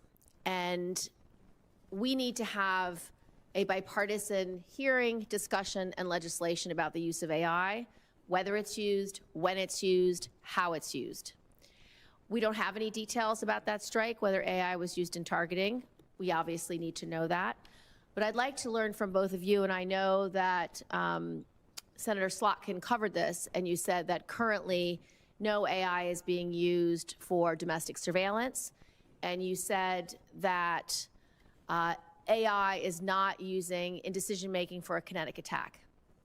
So I'd like to have a commitment from you that you will not use AI for decision-making and making the final decision about whether to attack a location, to strike a location and use lethal force. And second, I want a commitment from both of you that you will not be using AI for any domestic surveillance in your AORs. Senator, to the first, I will make all decisions at my authority, or it will be to someone who is legally delegated the authority. It will be a human. And then we will not surveil U.S. citizens. General Donovan? Senator, we will not surveil U.S. citizens. And as you were speaking, Senator, we were involved in a process last night, the targeting process. There were only humans involved. The data was helping us make decisions. And in a closed setting, I'd like to share with you, watching these young Americans make really hard decisions, they made the right decisions in the end. I'm aware that our service members are trained to the highest standards for targeting in warfare. I know that our service members follow the law of war. I understand they follow all the Geneva Conventions, and I have great faith that they will continue to do so. I'm deeply concerned with Secretary Hegseth's decision-making with regard to undermining the personnel and department whose job is to protect civilians and to assure compliance with all those laws of war. I'm deeply concerned about Secretary Hegseth's rhetoric saying that we need a lethal force and we don't need these types of protections. I'm deeply concerned about his firing of senior counsel and JAGs throughout the services. Those are some of the best trained men and women we have to make sure our warfighters have the tools, advice, and guidance that you need to fight wars consistent with America's values. So I'm deeply concerned how those protections will be eroded. And so I'd like your commitment that those protections will not be eroded under your command. Senator, they will not be eroded. And just to illustrate, the JAG in our command is integrated into all of our activities and is in fact sitting behind me right now. Thank you, General. General Donovan? Very similar, Senator. They will not be eroded in U.S. Southern Command. Thank you. I'd like to turn to the issue of UASs. When we had Mr. Ditlevson here, I asked him about the requirements that DoD pushes down to DHS when it allows DHS to use DoD Counter-UAS systems, and whether that included requirements for coordination with relevant agencies. He said that the policy defers to Northcom on this question. So, General Guio, I'd like you to talk to us a little bit about what requirements, including for interagency coordination, do you pass down to DHS in order for them to take possession of the systems? And I ask this in the context of the recent drone incursion over one of our military bases that was just reported on today. Senator, when the Counter-UAS laser system was temporarily transferred from our department to DHS, JTF Southern Border, which is the organization that was operating the laser, told DHS that it was they would do the training, but any coordination must be through their department because it's operating under 124N, which is a code that we do not have experience with or understand. We operated under 130I. But bigger than that, we understand that there has to be massive coordination, and I think that our coordination with FAA, with DHS, and with others was strong before, but this highlighted an area that required improvement, and we have addressed those since then. Thank you. Thank you, Mr. Chairman. Thank you, Senator Kramer. Thank you, Mr. Chairman. Thank you, generals, both for being here, for your service, and certainly to the men and women under your command. Thank you all. I want to follow up a little bit on the counter-UAS topic that's began with Senator Shaheen and a little bit now with Senator Gillibrand, and talk to you, General Guio. First of all, though, let me ask a question. I guess this was also came up under Senator Shaheen. With regard to Canada and their involvement and their role and their partnership, and I agree with everything that she asked and everything that you said. But one question that I've been thinking a lot about is one of the encouraging things in the new administration in Canada, I think, and I've met the Prime Minister on a couple of occasions, is their commitment to put more of their own resources into their own defense, and he made the 2% pledge. But we've gotten kind of used to pledges that aren't fulfilled by certain countries. Is there evidence, pretty solid evidence, that they're acting on that commitment to get to 2% or greater in their defense budget? Senator, like in our system, it takes a while for the procurement and the employment, but everything I'm seeing at my level is full commitment to include exchanges with our F-35 base at Eielson, where we're bringing their pilots and maintainers in to learn how to operate fifth generation in the Arctic, air defense, radar, and satellite discussions. So everything I'm seeing at NORAD is full commitment and full eagerness to expand.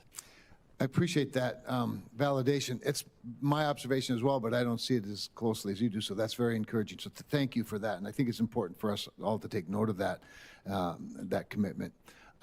So with regard to the unauthorized incursions of UAS into, particularly over our bases, and the use of counter-UAS, one of the things to address that threat in my part of the world is, of course, that the ACC has named Grand Forks Air Force Base as their point defense battle lab. In fact, I think I'm going out there in a couple of weeks to cut a ribbon on that.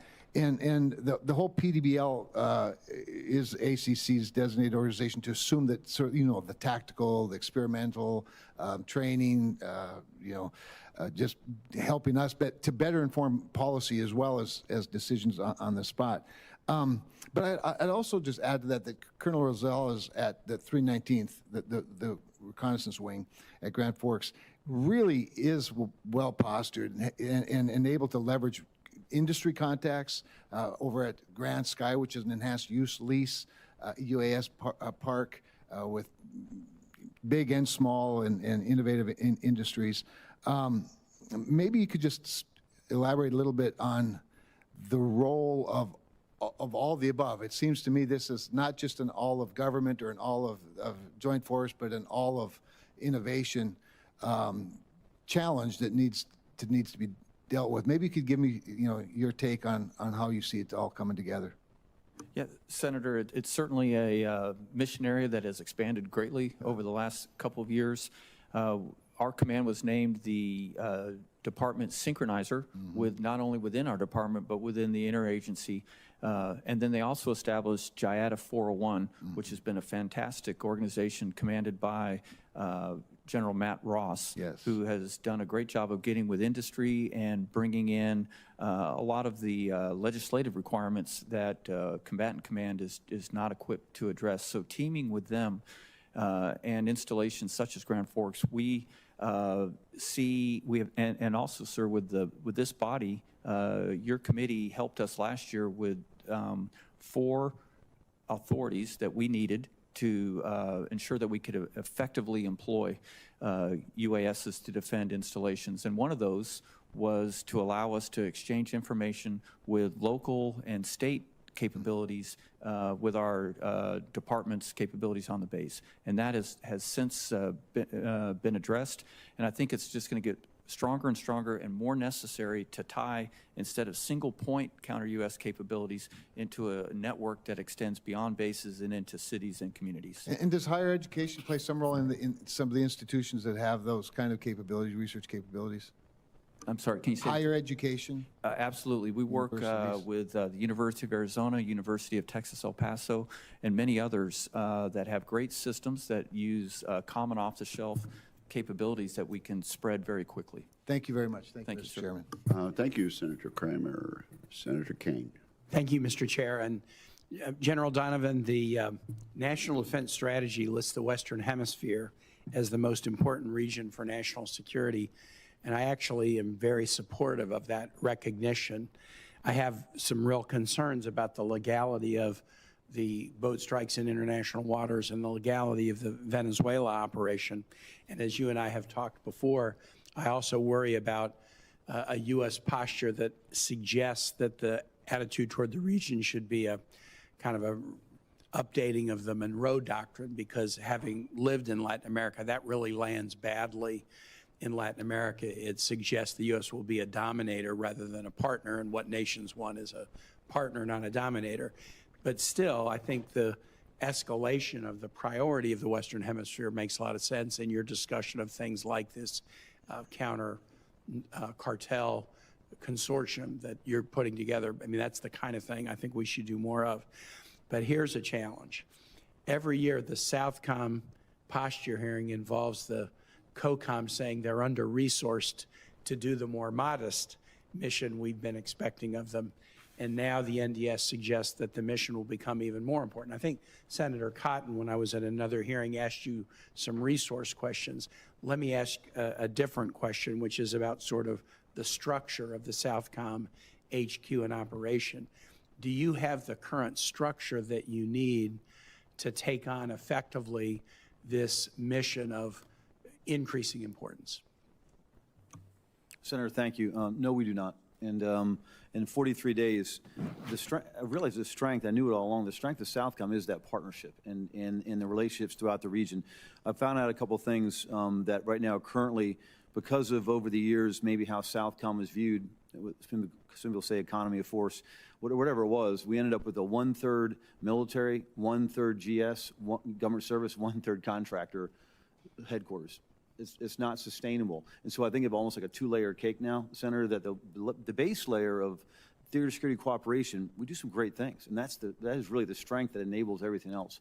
To be at that next level, and we'll call it that kind of hemispheric approach, to be able to partner better with Northcom, that layer of the cake is not even existent. And so that's what we're working on right now. We want to make the base layer strong to do what it needs to do, but find the right balance of people, the right talent, to be able to actually function as a geographic command, and not at the low tactical level. We have elements that can do this, but actually the adjacents, to be that good partner with the partners in the region, and then also how do we actually, I would say, compete for resources on an equal level to other geographic combatant commands. What I have found, though, Senator, is that right now the budget resources comes from an executive agent.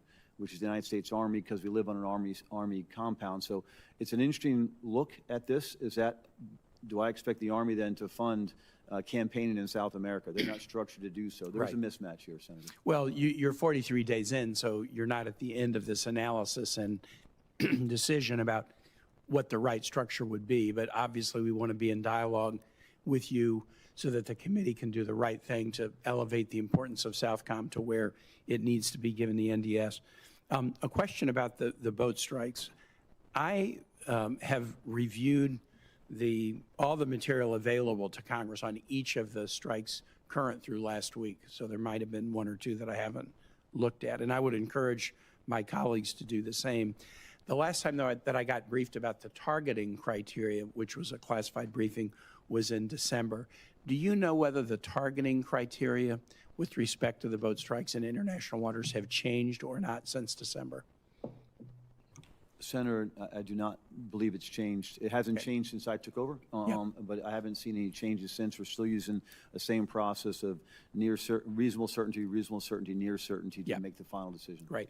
Well, I don't want to get into this more in open. I may ask another question in classified. General Guio, you've been asked some questions. I think the chair asked you about JIATA 401. You were just engaging with Senator Gillibrand on UAS issues. And we had a really good discussion about it. I think the JIATA 401, Matt Ross, I think it's now sort of in a good place that's giving the committee some confidence about it. However, the confidence that I have is about the aerial concern. I'm starting to get more and more worried about surface and marine uncrewed weapon systems that could do damage to ships in port and other assets that we have. Talk a little bit about, from the Northcom space, what are you doing to make sure that we're really appropriately assessing and guarding against other uncrewed systems other than the aerial systems?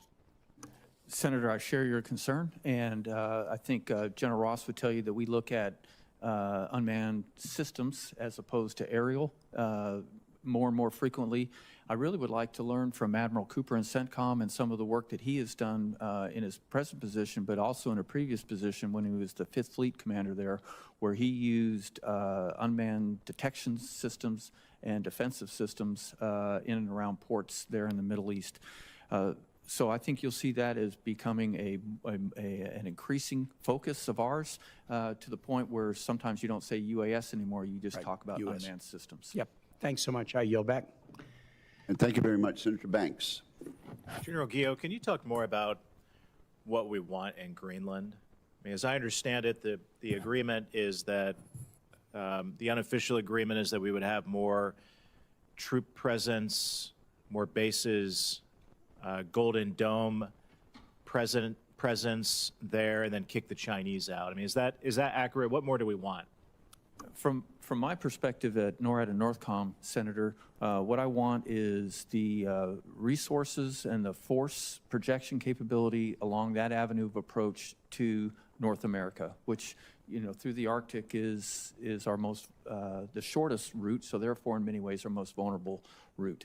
We're very well established in Canada and Alaska, and having more capability along what I call the 2 o'clock approach would be key. Space systems to enable Golden Dome, the ability to launch fighters and tankers to be the first line of defense against cruise missiles that could be launched from the Arctic. And then also having SOF and ports for soft presence, and then for our regular activities, and then port presence for our Navy, which also gives us Golden Dome and ballistic missile defense capability. Can you give us some context, though, on what we have now and what this agreement that President Trump is negotiating would allow us to do that we can't do currently? Yes, Senator. What we have now is access to Pacific Air Base, which is at the northern part of Greenland, which gives us some of the fighter and tanker capability and a lot of space capability. But we don't have a permanent presence for the SOF, and then we don't have a permanent presence for some of the maritime capabilities that I need. And that's what we're working with Denmark to get more access to. It sounds like Denmark and Greenland are willing to give us that. They've been very, very supportive partners. But there's been a lot of noise about this, a lot of politics about Greenland, but it sounds like these negotiations are productive and could lead to a place that would leave America better off. Yes, sir, they're very productive, and the need there is very real. Thank you. General Donovan, can you talk more about, Senator Kane was talking about the what some of us would call the Trump corollary to the Monroe Doctrine, and what that means to the national security strategy. And specifically, I'm curious, what does that mean to Cuba? I mean, what would happen if the Chinese were kicked out of Cuba? Would we be better off for that? Is that an accurate way to interpret the Trump corollary? Senator, I'm not tracking a heavy presence of China in Cuba at this time. Our focus, again, remains on our core tasks of protecting the embassy and our operations in Gitmo. So I'm not tracking specific China, unless you have some of the smaller, maybe intel collection type capabilities that we believe are there. But that's all I'm tracking this time. Have there been public reports that there are Chinese intelligence facilities in Cuba? Yes, there have been reports of that.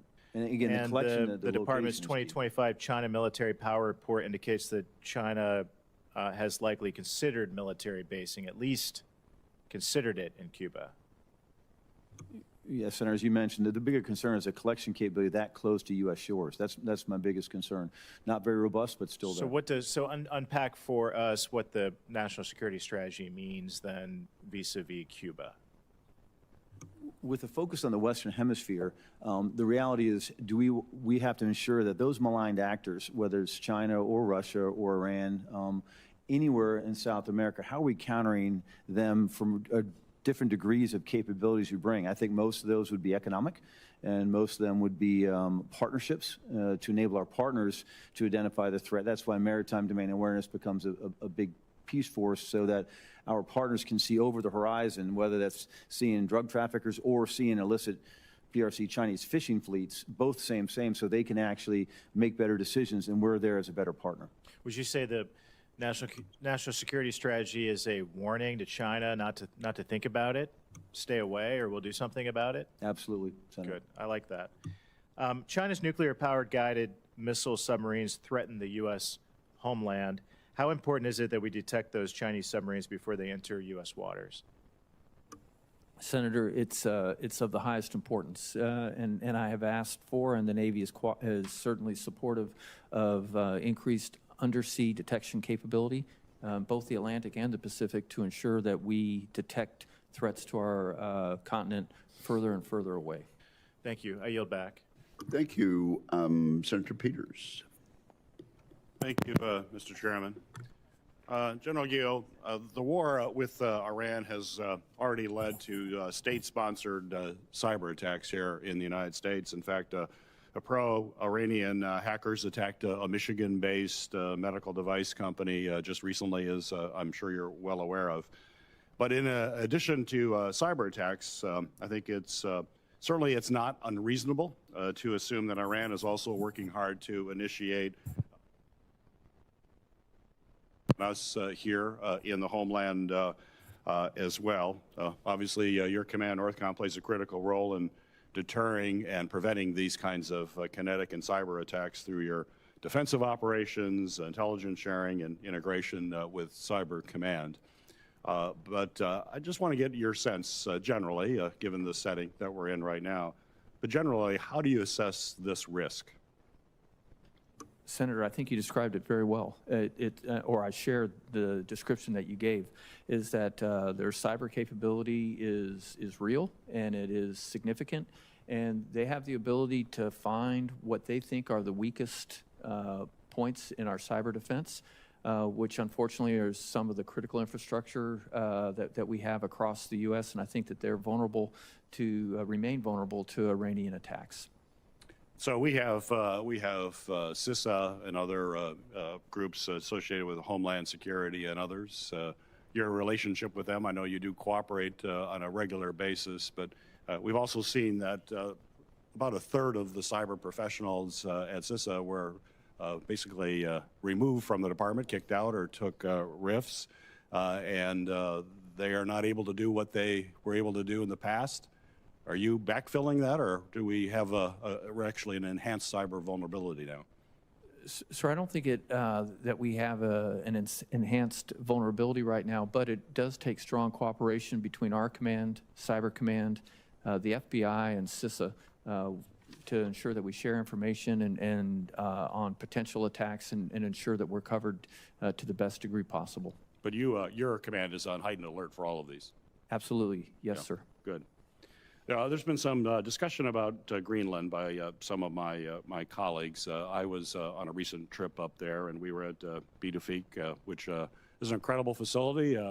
Completely dark when I was there, about 750 miles north of the Arctic Circle, but clearly an important strategic position for us there. A couple of things related to that trip.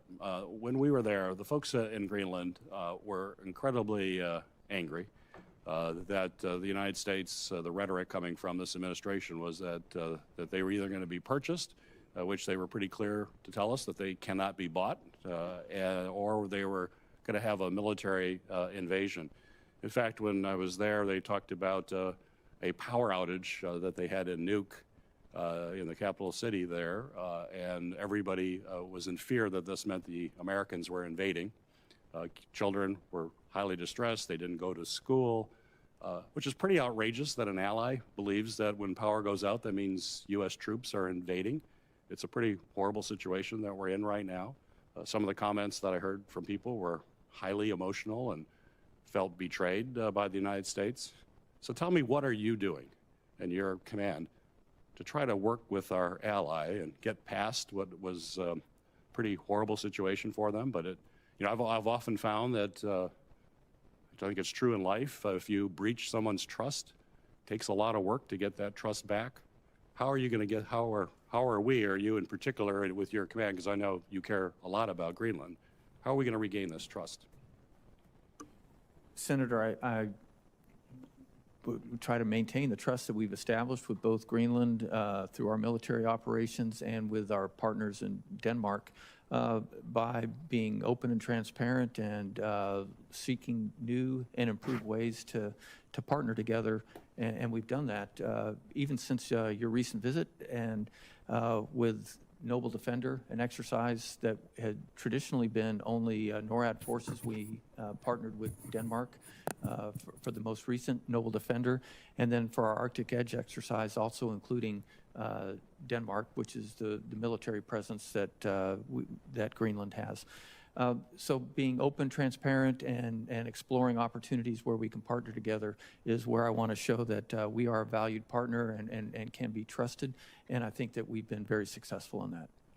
Well, if I may, Mr. Chairman, just briefly, certainly that is good. And when I talked to the military, especially the Danish military, that relationship is still there. That wasn't where the problem was.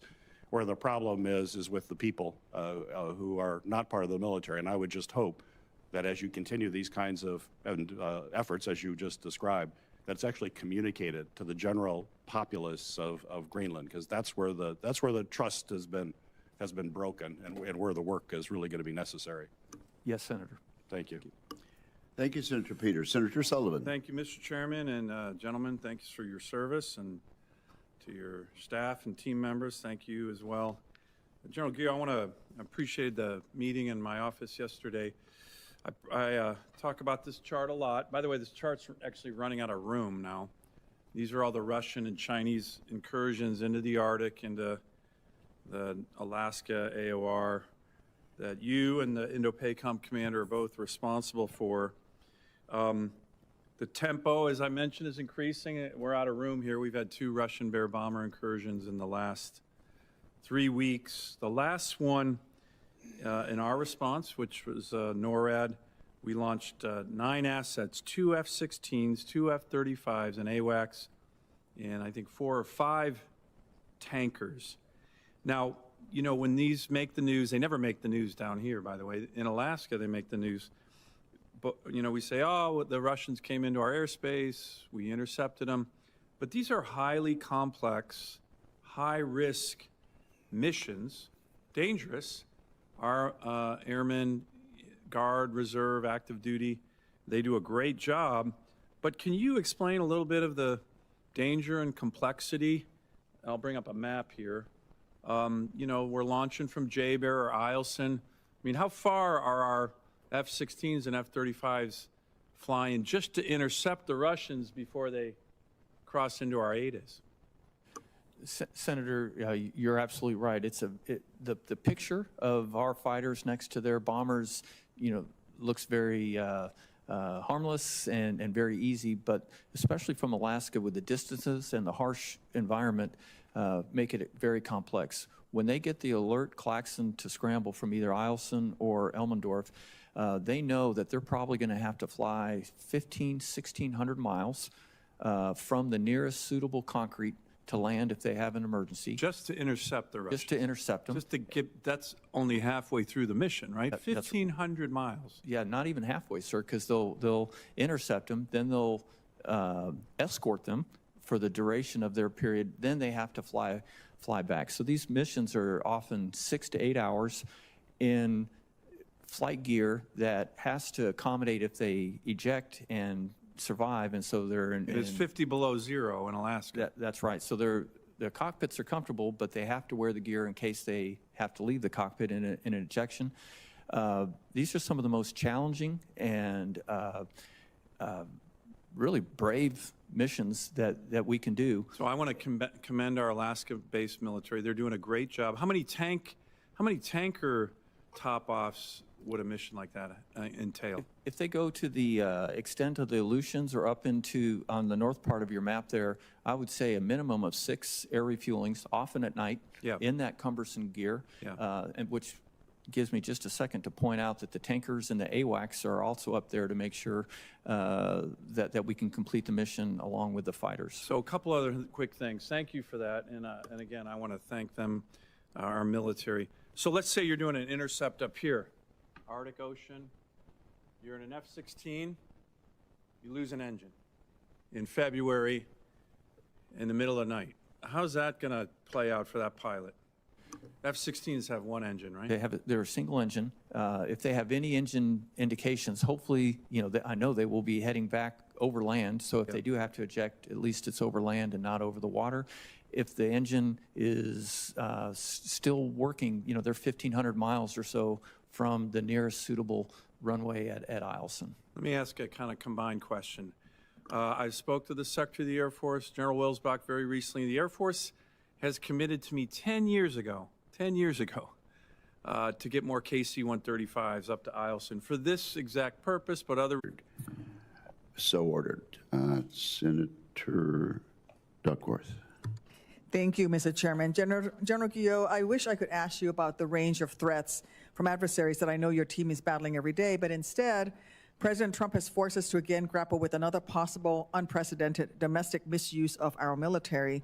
His seeming desire to send troops to polling places. In February, President Trump said, and I quote, "Republicans ought to nationalize the voting," end quote. And in late February, multiple media outlets reported that a draft executive order is being circulated that would use a claim of foreign interference as justification to declare a national emergency around our elections. Let me be clear. Sending troops to polling places is illegal unless it is necessary to repel armed enemies of the United States. And we can't forget that U.S. Code also outlaws troops from intimidating any voter from fully exercising the right of suffrage at any general or special election. General Guio, I appreciated that you previously committed before this committee to establish guardrails within your authorities for domestically deployed troops, including by distinguishing between military and federal agents. If President Trump orders troops to American cities around the midterm elections, what guardrails will you commit to within your authorities to ensure that no voters feel intimidated by the presence of troops? Senator, I very clearly understand the law there and the illegality of putting armed forces there, unless, as you said, there is the exception for the armed rebellion. And so if given the order, I would look at it very closely, and if it did not meet what I felt were the legal hurdles, I would consult with my JAG, and then I would bring up that concern with the Secretary and the Chairman to ensure that I could stay on the right side of the law. Thank you. If you're ordered to deploy troops to provide logistical support to federal agents around the election, would you see any reason for having troops in full battle dress, body armor, carrying their weapons and ammunition if it's for logistical support? Senator, logistical support is not one of the exceptions. So no, I would not see any reason to use armed and uniformed members around a polling place for logistics. Thank you. Would you be advised that they not be allowed around a certain radius of polling places? Senator, I don't think that's defined, but I don't think they should be anywhere near there where we would give the perception that we're trying to operate illegally. Thank you. Misusing troops on the election is just another way that this administration is shifting the burden of legal liability onto service members. This is my concern because the statutes specify that any member of the armed forces who deploys to polling places or intimidates voters could be imprisoned or disqualified from office. As we saw during the December hearing on domestic deployments that I secured, this administration is comfortable thrusting our service members into legally ambiguous situations and leaving them to hang out to dry without legal protection. We know that President Trump, who grandstands and rallies that he's all about warfighters, is actually the fastest to betray them. As a guardsman, or as a former guardsman, it's always going to be in my heart, this is serious to me. We saw the toll Trump's misadventure last year, deploying troops to American cities, took on my fellow guardsmen and on their communities that we call home.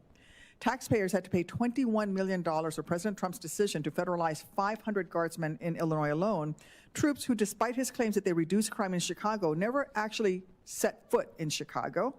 They sat around training sites for 3 months, away from their families and civilian careers, because the courts found the deployments illegal within the first 24 hours, and yet he kept them there for another 3 months through the Christmas holidays. And now he might once again pull our military away from their daily lives to police Americans, this time to intimidate voters with no basis in facts, no basis in law, and at the expense of millions of taxpayer dollars. I'd like to use my remaining time to turn to operations in Southcom, another arena of concerning misuse of force by this administration. General Donovan, in our private conversations prior to your confirmation, I expressed my concern about this administration's targeting decisions and what you might be asked to do once you are in leadership of Southcom. Now that you're in the seat, I want to follow up on our conversation. What guidance have you received or issued for how to treat associates of a group differently from a confirmed direct member of a group? Senator, thank you. And associates, affiliates, I think is the term we're using now. Is that the same term, Senator? Well, the administration in their legal justifications are calling these folks associates, but it's different from being a confirmed direct member of a group. We have a definition of affiliates tied to that classified definition. In a closed setting, I would like to share word for word what that definition is, Senator. Okay. But this is about the term associate, which is what the administration has used. I'm concerned about the looseness of the term that Southcom has been using to publicly report an individual we killed, specifically affiliate or associate. Those are the two words that were used, which implies an even weaker association with any concerning threat. To be clear, striking people in the Caribbean Sea under weak justification is not only disturbing, it is illegal. This campaign has not been authorized by Congress. So despite what this administration may say or want to believe, this is not a global war on terror when the American people authorized the use of force through their congressional representative after attacks on September 11th. This is a different situation entirely, one in which the administration is risking American troops and innocent civilians at the expense of American taxpayers with no transparency or rational justification. Thank you, Mr. Chairman. Thank you, Senator Duckworth. Senator Schmidt, Thank you, are Mr. recognized and you temporarily have the gavel. Wow, big promotion there. Thank you, Senator. Thank you, Mr. Chairman. General Donovan, I wanted to ask you, the PRC has dramatically sort of increased their footprint by way of infrastructure, ports, including, I think, one of the largest distant water fishing fleets in the world. But in your view, well, in the 2025 National Security Strategy, it declares that we're going to deny non-hemispheric competitors the ability to own or control significant vital assets in our hemisphere. What are some of those assets that are of concern? The primary asset I'm concerned about is the Panama Canal. 100%. Is to maintain the Panama Canal open for free flow of commerce, but with the true focus of ensuring that we can flow forces, U.S. forces, east to west of the Panama Canal. Further south in the southern cone, you have other mineral assets we're concerned with. I'm concerned about an undersea cable coming into Chile that the PRC are tied to, and otherwise the dual-use nature of almost everything they install in our region. I think it's encouraging that that Panama acted on this. It doesn't feel like a one and done kind of thing, though. So what's kind of on the horizon that we have to be mindful of? Senator, thank you with regard to the Panama Canal specifically. Well, thank you for highlighting. President Molino, a great partner. The fact that we are holding the Panamax, our Southcom's largest exercise, the first time in 14 years in Panama. There's 24 other nations coming. So they're becoming not only holding the Chinese at bay, they've also become key partners in the region. And we believe that things like the Jungle Training Operations School, those are core, not only to increase our capabilities as U.S. service members, but also to bring other partners together to develop those relationships. And Senator, what I've also realized in these first 43 days, that same environment that these cartels thrive in, that they look to create those anarchic situations that they can flourish in, the PRC are right there with them. The Chinese are right in those same areas, countering local government. And then the Chinese can move in very quickly and build the cheap school, the cheap soccer stadium, or the cheap road and gain influence. And I think the more we work with these partners, exercise like Panamax, where we showed that we're good partners and teammates, and use some of the other tools we have, the Economic Defense Unit, Office of Strategic Capital, we're introducing new tools to counter the PRC influence in the region. And it feels like post-Maduro, it feels like that a lot of folks are coming our way, right? In that part of the world, more sort of Latin American governments and friends are becoming better friends, and people who were maybe not so outwardly favorable to us have sort of come our way. Is that your assessment? Senator, maybe you've heard of the America's Counter-Cartel Coalition. It started as a conference at our headquarters led by the Secretary about 2 weeks ago. They signed a document that we now have a coalition that will have a military aspect to it. And I say military, it's really partners that are willing to join with us to move forward on against the cartels with different degrees based on what they can bring. But a pretty positive, and you can sense that folks want to get at this problem set. Thank you. General Guio, I wanted to ask you for counter-UAS threats that are out there and sort of counter-UAS. Missouri is home to Whiteman Air Force Base, obviously. How are you assessing the threat level to military installations that are out there right now, and how far along are we in countering that? Senator, we've seen an increase from last year in the number of detections over military installations over the course of the year. Some of that might be due to the fact that we have more detection capability now than we did in the past. And then our ability to defeat them has improved, whereas a year ago almost everyone that was detected was not defeated. Now about a quarter of the ones that we detect we're able to defeat. I pay particular attention to Whiteman and other strategic bases, whether submarine, silos, or aircraft, and work very closely with Admiral Carell at Stratcom to make sure that either through the services or through our own capabilities at Northcom, we are protecting those vital locations from UASs. You could put me in the category of somebody that's very supportive of our efforts to increase our presence, our footprint in Greenland. I think it's vital for a bunch of different reasons. What are sort of what are the designs that we might have for expansion, given the strategic importance that it has? Where do you see that right now, and why is that important? Senator, it is extremely important strategically and operationally for our command. We're very supportive of expanding access to and cooperation with Greenland and Denmark. I have a strong relationship with the Danish Chad, and we're working together to bring more capability there. What I'd like to see added to what we have now, which is primarily space and initial fighter and tanker response, are more locations where we can do special operations and more access in the maritime domain to build up our defensive approaches from that northeast approach to North America. Thank you, General. Thank you. Thank you, Mr. Chairman. Thank you, Senator Schmidt. Senator Rosen. Well, thank you, Chairman Wicker, Ranking Member Reid, for holding this hearing, and I'd really like to thank General Guio and General Donovan, not just for testifying today, but for your lifetime of service to the nation. Thank you.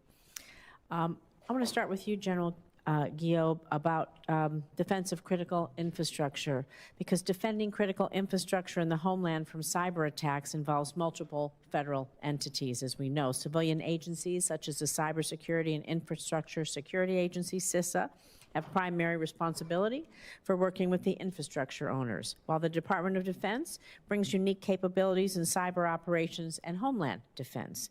Countries such as China and Russia have demonstrated sophisticated cyber operations that could potentially disrupt power, transportation, or communications networks inside the United States. So can you speak to how excuse me, Northern Command fits into that framework, and specifically, what role does Northcom play in supporting the defense of critical infrastructure against cyber threats? How do you coordinate these responsibilities with other agencies? Excuse me. Senator, defense of critical infrastructure happens to be one of the 3 or 4 main goals for our headquarters this year to improve our capability for all the reasons that you mentioned. Starting with the cyber, we have a very strong working relationship with First Cyber Command, with CISA, and with the FBI to make sure that it's a seamless defense of our networks, not only within our own department, but as it goes out into critical infrastructure and the defense industrial base, because we need all of those entities to be free from cyber threats for us to be successful militarily in defending the homeland. So we have a very strong relationship, and then we work and exercise and tabletop exercise with them to make sure that on the cyber front that we are unified and very sharing of all information that we have. I think the defense the defense critical infrastructure faces more threats than just cyber. There's certainly physical threats that they have. And in that regard, working very closely with the National Guard from each state, where they recently had their TAG conference in Colorado, where we hosted that.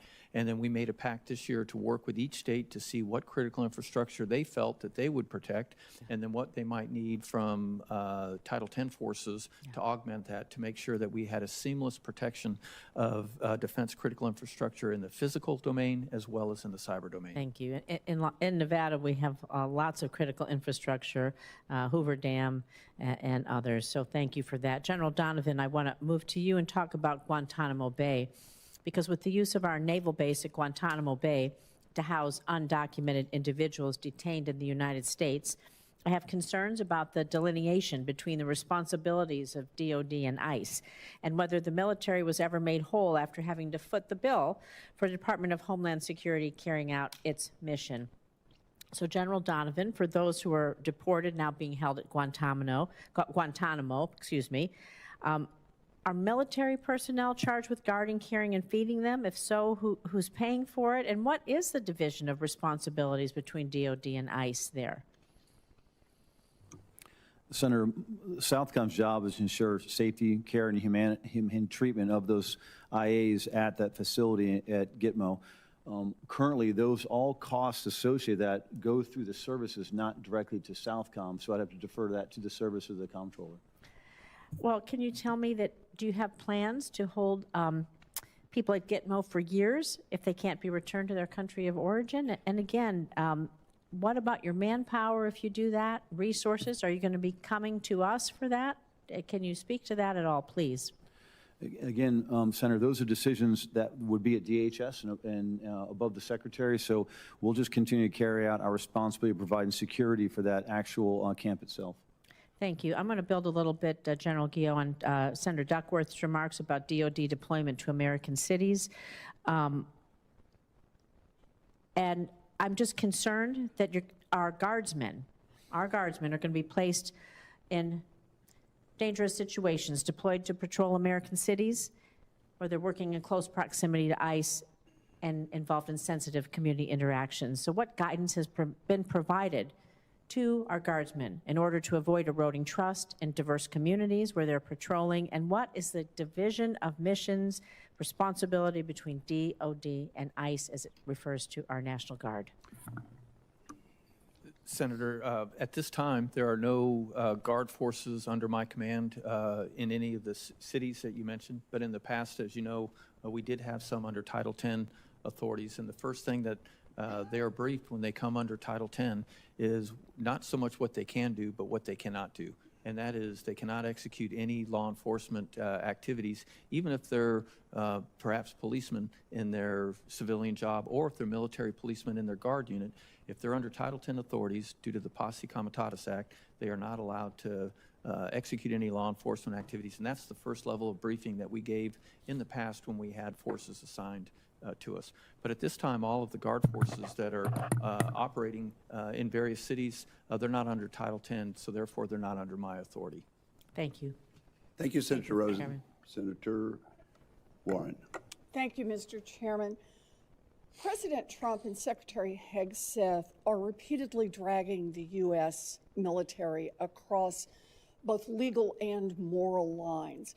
Trump and Hegseth have plunged us into an illegal war with Iran, where a U.S. airstrike appears to have killed 150 school children. And it's not just in Iran. Under Trump and Hegseth, the military fired on civilians and shipwrecked survivors in the Caribbean. And now Secretary Hegseth is threatening to give, quote, no quarter to adversaries. This is not who we are. Our enemies might not care about civilian casualties, but the U.S. military always, always has. And that is why Secretary Hegseth's attacks on the guardrails that prevent civilian harm and civilian casualties is so dangerous. So take the JAGs, now more than ever. We need strong, independent military lawyers. But there are serious concerns that JAGs cannot give honest legal advice right now. So, General Guio, let me ask you, have you seen any evidence of the JAG Corps being sidelined, whether at Northcom or elsewhere in the department? Senator, I've not seen any evidence of the JAGs being sidelined in our command. I'll point out that our JAG is included in all of our battle rhythm meetings, and in fact, our JAG is sitting behind me right now. Yeah, and I just want you to know, I'm glad to hear that. Glad to hear it's not happening in your command, but we know that this is a problem across the department. Secretary Hegseth fired TJAGs because he thought they were, quote, roadblocks, and he installed his personal lawyer to retrain military lawyers to water down constraints. He reassigned hundreds of JAGs to work on Trump's radical immigration agenda, and last week the secretary said he's starting a, quote, ruthless overhaul of the JAG system. Look, for decades, military lawyers have worked side by side with officers to make sure that strikes are lawful and that they minimize civilian casualties. That doesn't make us weaker. It saves innocent lives and it prevents fueling terrorism. But Secretary Hegseth has blamed JAGs for what he calls, quote, stupid rules of engagement. So General Donovan, let me ask you, if a JAG or a civilian harm advisor says to distinguish between a military base and an elementary school and an airstrike, is that a stupid rule of engagement? No, Senator. Yeah. Look, JAGs can't give their best advice if they fear losing their job just for raising legal concerns with an operation. One way we protect the integrity of legal advice in our military is by creating for-cause removal protections for our JAGs. Commanders also need to be able to speak up when they're being asked to break the law. General Donovan, your predecessor was reportedly ousted because he raised concerns about the legality of the Caribbean boat strikes. Will you commit to informing this committee if Southcom is directed to do something that you or your JAG thinks may be illegal? Senator, my first obligation, if I face what I believe is an unlawful or illegal order, is to obviously seek legal counsel, discuss that with my higher headquarters, and then move forward and not carry out an illegal order. Yeah, maybe you didn't hear my question. My question was, will you commit to informing this committee if Southcom is directed to do something that you or your JAG thinks is illegal? If I reported that to this committee, Senator, it would be through my chain of command. But you would make sure that we got the information? I would report to my chain of command. And you would not take any responsibility for making sure we got that information? You do realize we have oversight responsibilities here? Senator, I would work that information through my chain of command. All right, that's a very concerning answer here. Look, what's happening right now is very dangerous. We need our nonpartisan military leaders to double down on their commitment to following the law and speaking up when they are asked to break it. And Congress needs to be able to step in and rein in this lawless commander-in-chief and his self-styled Secretary of War. Thank you. I think we have another series of questions by Senator Reid. Mr. Chairman, thank you. I have one question. General Donovan, you noted twice that you reviewed every single execute or exord related to the boat strikes. Just to confirm, it was important to you, to your understanding and oversight of these strikes, to review these exord documents all. Is that correct? Yes, Senator. Thank you, sir. Mr. Chairman, I would just like to reiterate that there is a legal requirement for the Department to provide those exords to the committee, which you and I have requested multiple times, to include letters to the Secretary of Defense. Section 1744 of the FY20 NDAA requires DoD to provide the exords at the request of the committee, but in FY25, Section 1067, it requires DoD to provide a copy of any new or revised exords within 15 days, so there's no requirement for request. The Secretary has not fulfilled this legal requirement, and your testimony, General Donovan, further confirms in my mind that we need these documents to understand and oversee, that's our role, oversee these operations.